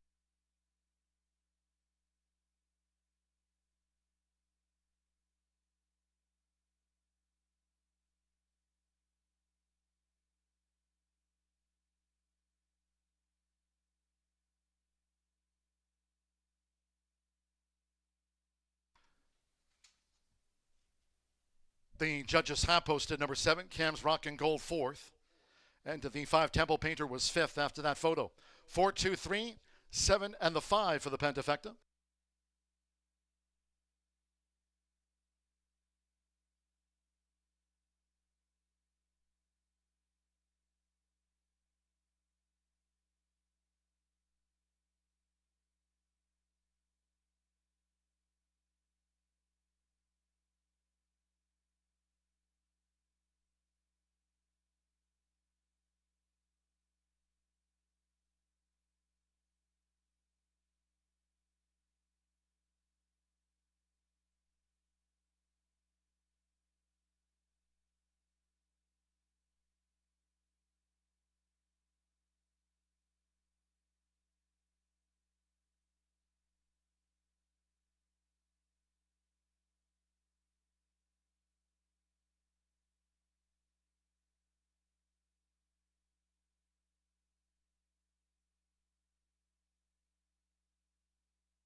Race 9 official.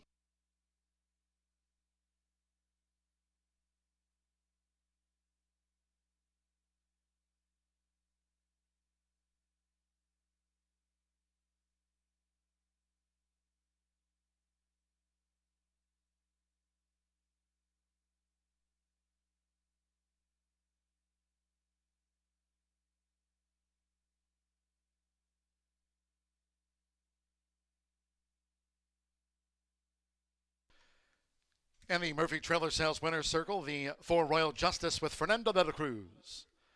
Royal Justice is a 4-year-old dark bay brown filly by Cloud Computing. And a Golden Pioneer by Pioneer of the Nile. Aaron M. West trains the Justice Farm homebred. Horseshoe Indianapolis congratulates the winning connections of Royal Justice, takes out the Phillies Mares Turf Mile.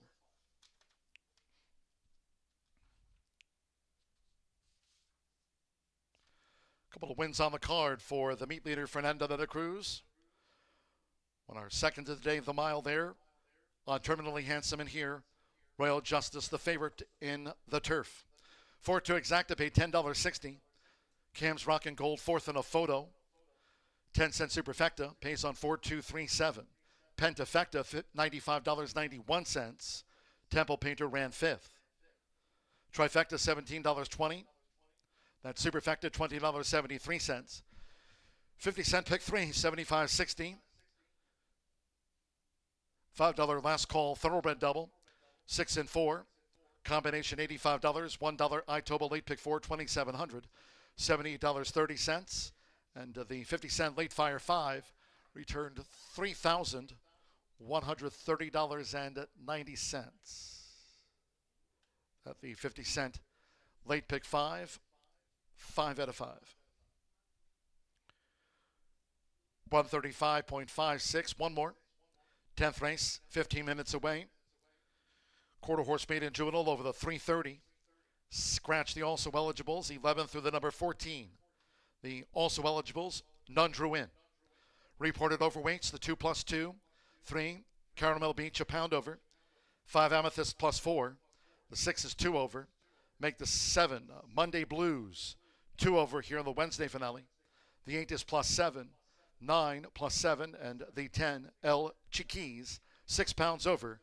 Scratch the 11 through the number 14, the AEs. Fast Track, Exacta, Trifecta, Superfecta, and the 10-cent quarter horse Pentafecta featured. Scheduled post time is at the top of the hour.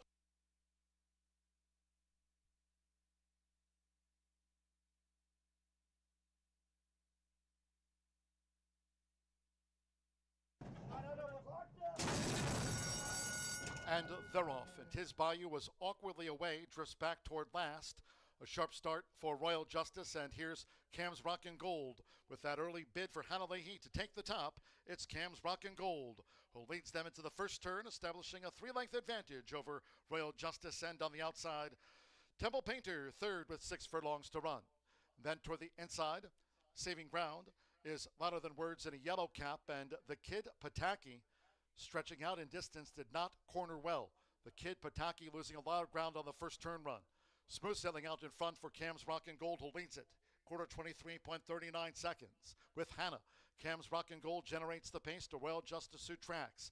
Louder Than Words stays rooted to the rail there at 12 feet, and on the outside is Temple Painter running in fourth, just inside 4 furlongs to go. Annie Express right there fifth in the hunt. Barb's Vortex holds the rail. With on the outside Tiz Bayou, It's Forever running second to last, and after botching the first turn run, the Kid Pataki, she has a lot of work left to do. Half mile in 47.60. 3 furlongs away from Cam's Rockin' Gold as Royal Justice takes up the pursuit at 4 to 5 for Fernando de la Cruz. Royal Justice is slowly taking this ground away from Cam's Rockin' Gold as the fillies and mares straighten for home. With on the far outside, Annie Express toward the inside. Here's Louder Than Words. It's Forever's in the green cap. 1 furlong to go. Royal Justice emerging from Cam's Rockin' Gold with Louder Than Words. It's Forever under pressure now. Temple Painter. Annie Express heads the rest. They're close to home with Fernando. Royal Justice finishes on top by 2. Louder Than Words was second. It's Forever third, and then Temple Painter and Cam's Rockin' Gold.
Well, we are just making great strides through our Wednesday program at Horseshoe Indianapolis. We got one more race to go, and it's going to be a good one. This is a 17,000 maiden for 2-year-old quarter horses. And we love our babies. We just have to understand that they don't all learn at the same level, and there's some of them that are going to have their mishaps and others that are going to be brilliant. And so now we're trying to figure out which is which. Of the 10 horses that will be running with a scratch of the 4 also eligibles, we have 7 that have made a previous start and 3 first-time starters. So let's go to the paddock and take a look at some of these contenders. Okay, I'm going to begin with number 3, and that's Carmel Beach. This is a gelding who will make his second start for the very high percentage barn of Claudio Barazza. Bred by Sherry Miller, this is the son of Escondido Beach out of an Oak Tree Special mare. Ran third on June 6th, that was the debut, and it wasn't a bad debut. No major trouble woes, just fairly even. And so I don't have a problem with that. I think that was a good learning experience, and today Claudio will give a leg up to Edgar Diaz, veteran rider, and they connect so well. That's a very powerful duo this season, well, for a long time, but especially this season at Horseshoe Indy. So Carmel Beach, I think, should give a very good account of himself in our finale. Let's go next to number 7, and that's Monday Blues. And I'm pretty sure these 2 horses will pretty much vie for favoritism as they go into the starting gate. A little bit of an interesting story. This is a filly by Cyber Monday. Now, she made her career start at Remington Park. I've talked about it before. Remington's the first official major meet of the year, every year, and it attracts extremely well-bred and extremely capable horses. So to run in the money at Remington Park is pretty good. Mallory Norton sent 4 horses already to Horseshoe Indy. 75% in the money. We'll take that stat anytime. I think she's doing very, very well. And she tapped Fernando Morin to guide this filly. Very good chances. I think she's going to get a lot of play as we go as we go into the post parade. All right, how about number 2, Miss Apolitical? This is a filly by Apolitical Jess, sold for $125,000 at one of the major yearling sales across the country. That's the Rio Doso Select sale. One to consider in the fact that she's very well bred, and that she came here and she made one start for trainer Ricardo Martinez. Unfortunately stumbled in her trial. That was a trial for the Heartland Futurity, so really made no impact with that unfortunate trip. But I think coming back, and again maybe a little cleaner trip under Martine Munoz, that Miss Apolitical is going to be one to watch. And we'll round up my top 4 with number 8, and that's Dashin' Sweet. This is a gelding who will make his 3rd start of the season for Tom Wiley, owner Tom Wiley, and trainer Natasha Perez. We've talked about the fact that these 2 teamed up last summer with tremendous success, mostly Tom Wiley's homebred. Now, this horse is not bred by Tom, but owned by him, and had a really good debut here on May 25th, and came back and just maybe didn't like the sloppy surface in the subsequent race. So certainly want to give him one more chance. It's a gelding by Tempting Dash, so you know that's some really good pedigree there, and Diego Bocanegra has the call. So 3-7-2-8 for me in our quarter horse finale.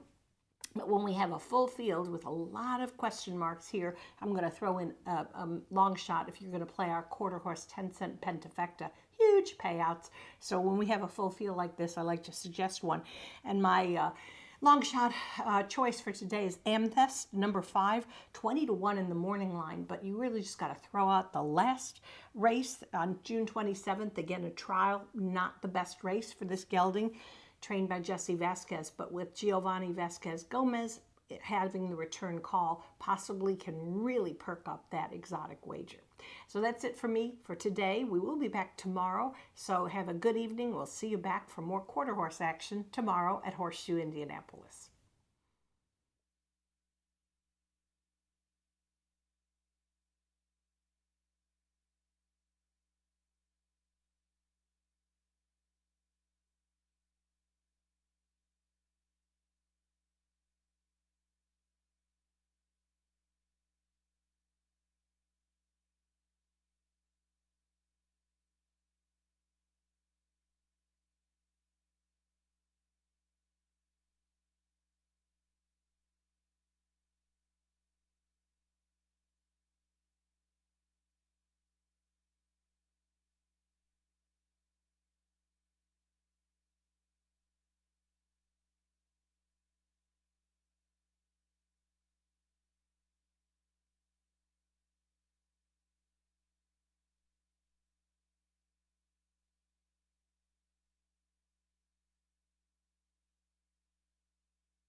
Parading for the 10th and final here today at Horseshoe Indianapolis. This in memory of Cheyenne Patrick. 330 yards the distance. Scratch the also eligibles. 11 through the number 14. Reported overweights, the 2 Miss Analytical +2, 3 Carmel Beach +1 pound, 5 Amethyst 4 over, 6 Ingravito +2 pounds, 7 Monday Blues 2 over, 8 Dash and Sweet 7 over, 9 Apolitical Trace KR +7, and the 10 El Chiquis 6 over. Scratch the also eligibles. Exacta Trifecta Superfecta. This features the 10-cent quarter horse Pentafecta. Due off soon.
The horses are approaching the starting gate.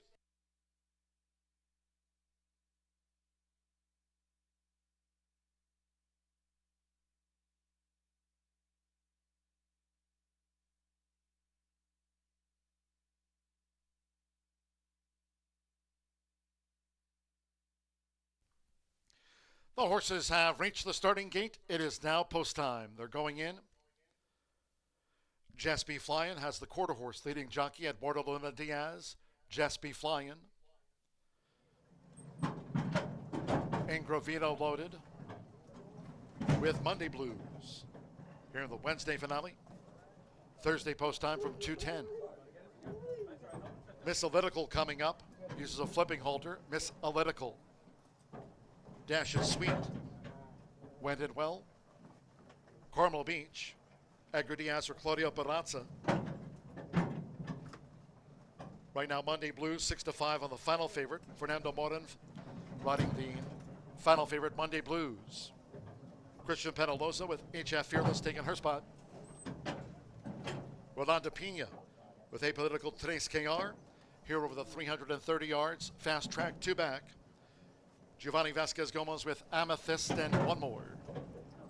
Danny Martinez with El Chiquis. Fast track, no wind, it's the last. El Chiquis. They're in the gate.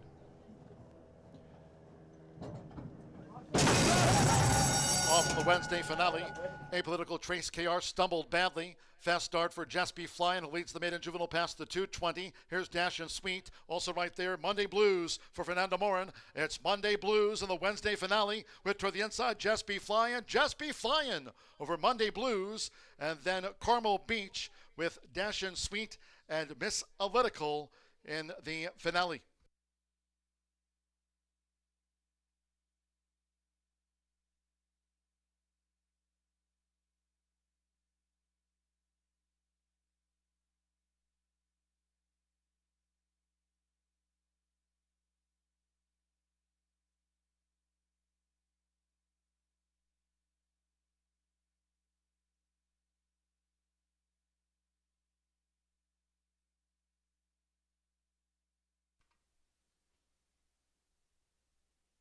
After the 330 yards, up to the judges. It was 17-1 on one Jesby Flyin for the quarter horse meet leaders. Eduardo Luna Diaz, Tim Eggleston over Monday Blues, closer for third and fourth. Miss Analytical back in fifth. That'll be for the quarter horse Pentafecta. So Jesby Flyin, one of the newcomers here over the 330 yards. A 17-1 to close out the card.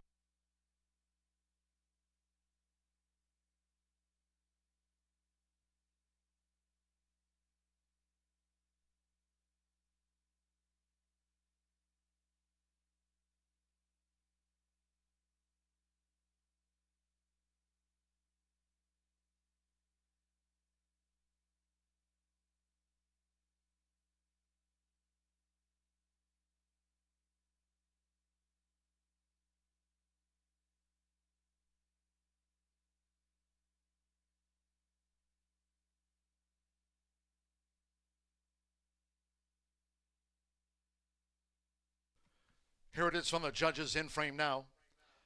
Maiden Juvenile Finale. 1-7-3-2 and the 8 gets into the frame for the quarter horse Grand High 5. It's gone to 1 Jesby Flyin. Second, number 7 Monday Blues. The Blue 3. Carmel Beach was third. 2 Miss Analytical was fourth, and the 8 Dash and Sweet finishing fifth in the end. 1-7-3-2 and the 8 fifth after the 330 yard Maiden Juvenile.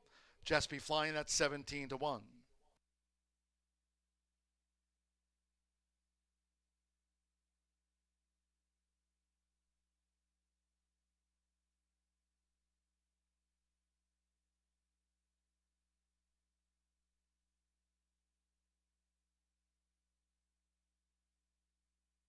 $17.071 for the quarter horse maiden juvenile dash.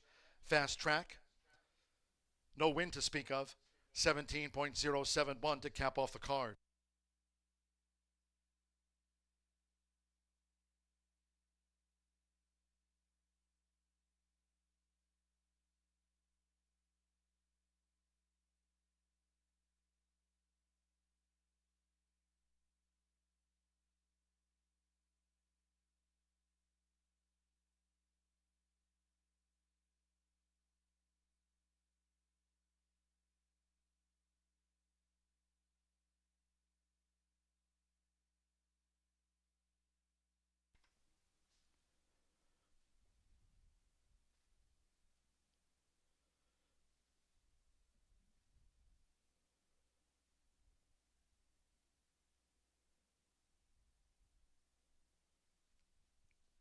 Returning to the winner's circle, the 1, Jesby Flyin. With this meet's leading quarter horse jockey, Eduardo Luna Diaz. Jesby Flyin is a 2-year-old bay filly by Fly the Coop. Out of the feature, Mr. Jess Mare, Jess Allied Bully. Comes in onto the radar for the leading quarter horse trainer here this season, Tim Eggleston at 17-1. Sherry Miller's homebred. Horseshoe Indianapolis congratulates the winning connections of Jess B. Flyin. Clock 17.071 for a debut win.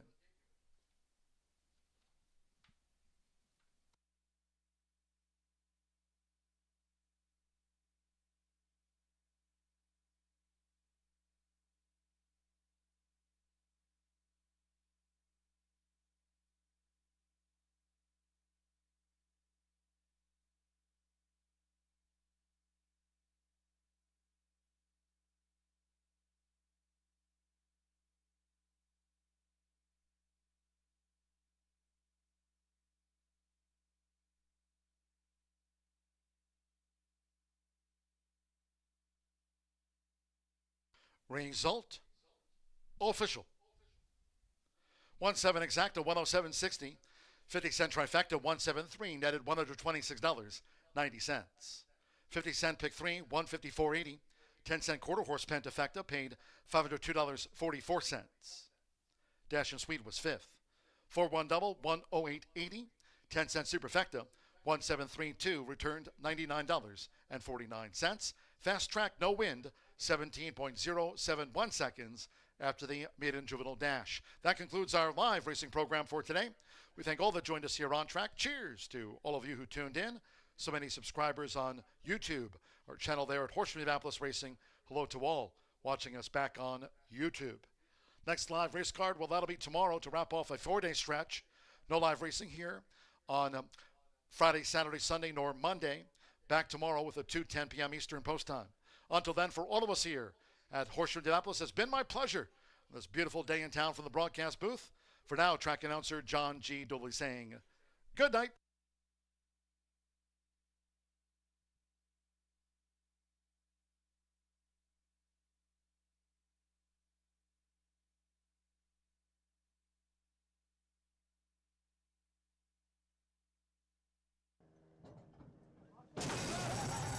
Off the Wednesday finale, Apolitical Trace KR stumbled badly. Fast start for Just Be Flying, who leads the maiden juvenile past the 2:20. Here's Dash and Sweet, also right there. Monday Blues for Fernando Morin. It's Monday Blues in the Wednesday finale with toward the inside Just Be Flying over Monday Blues, and then Carmel Beach with Dash and Sweet and Miss Apolitical.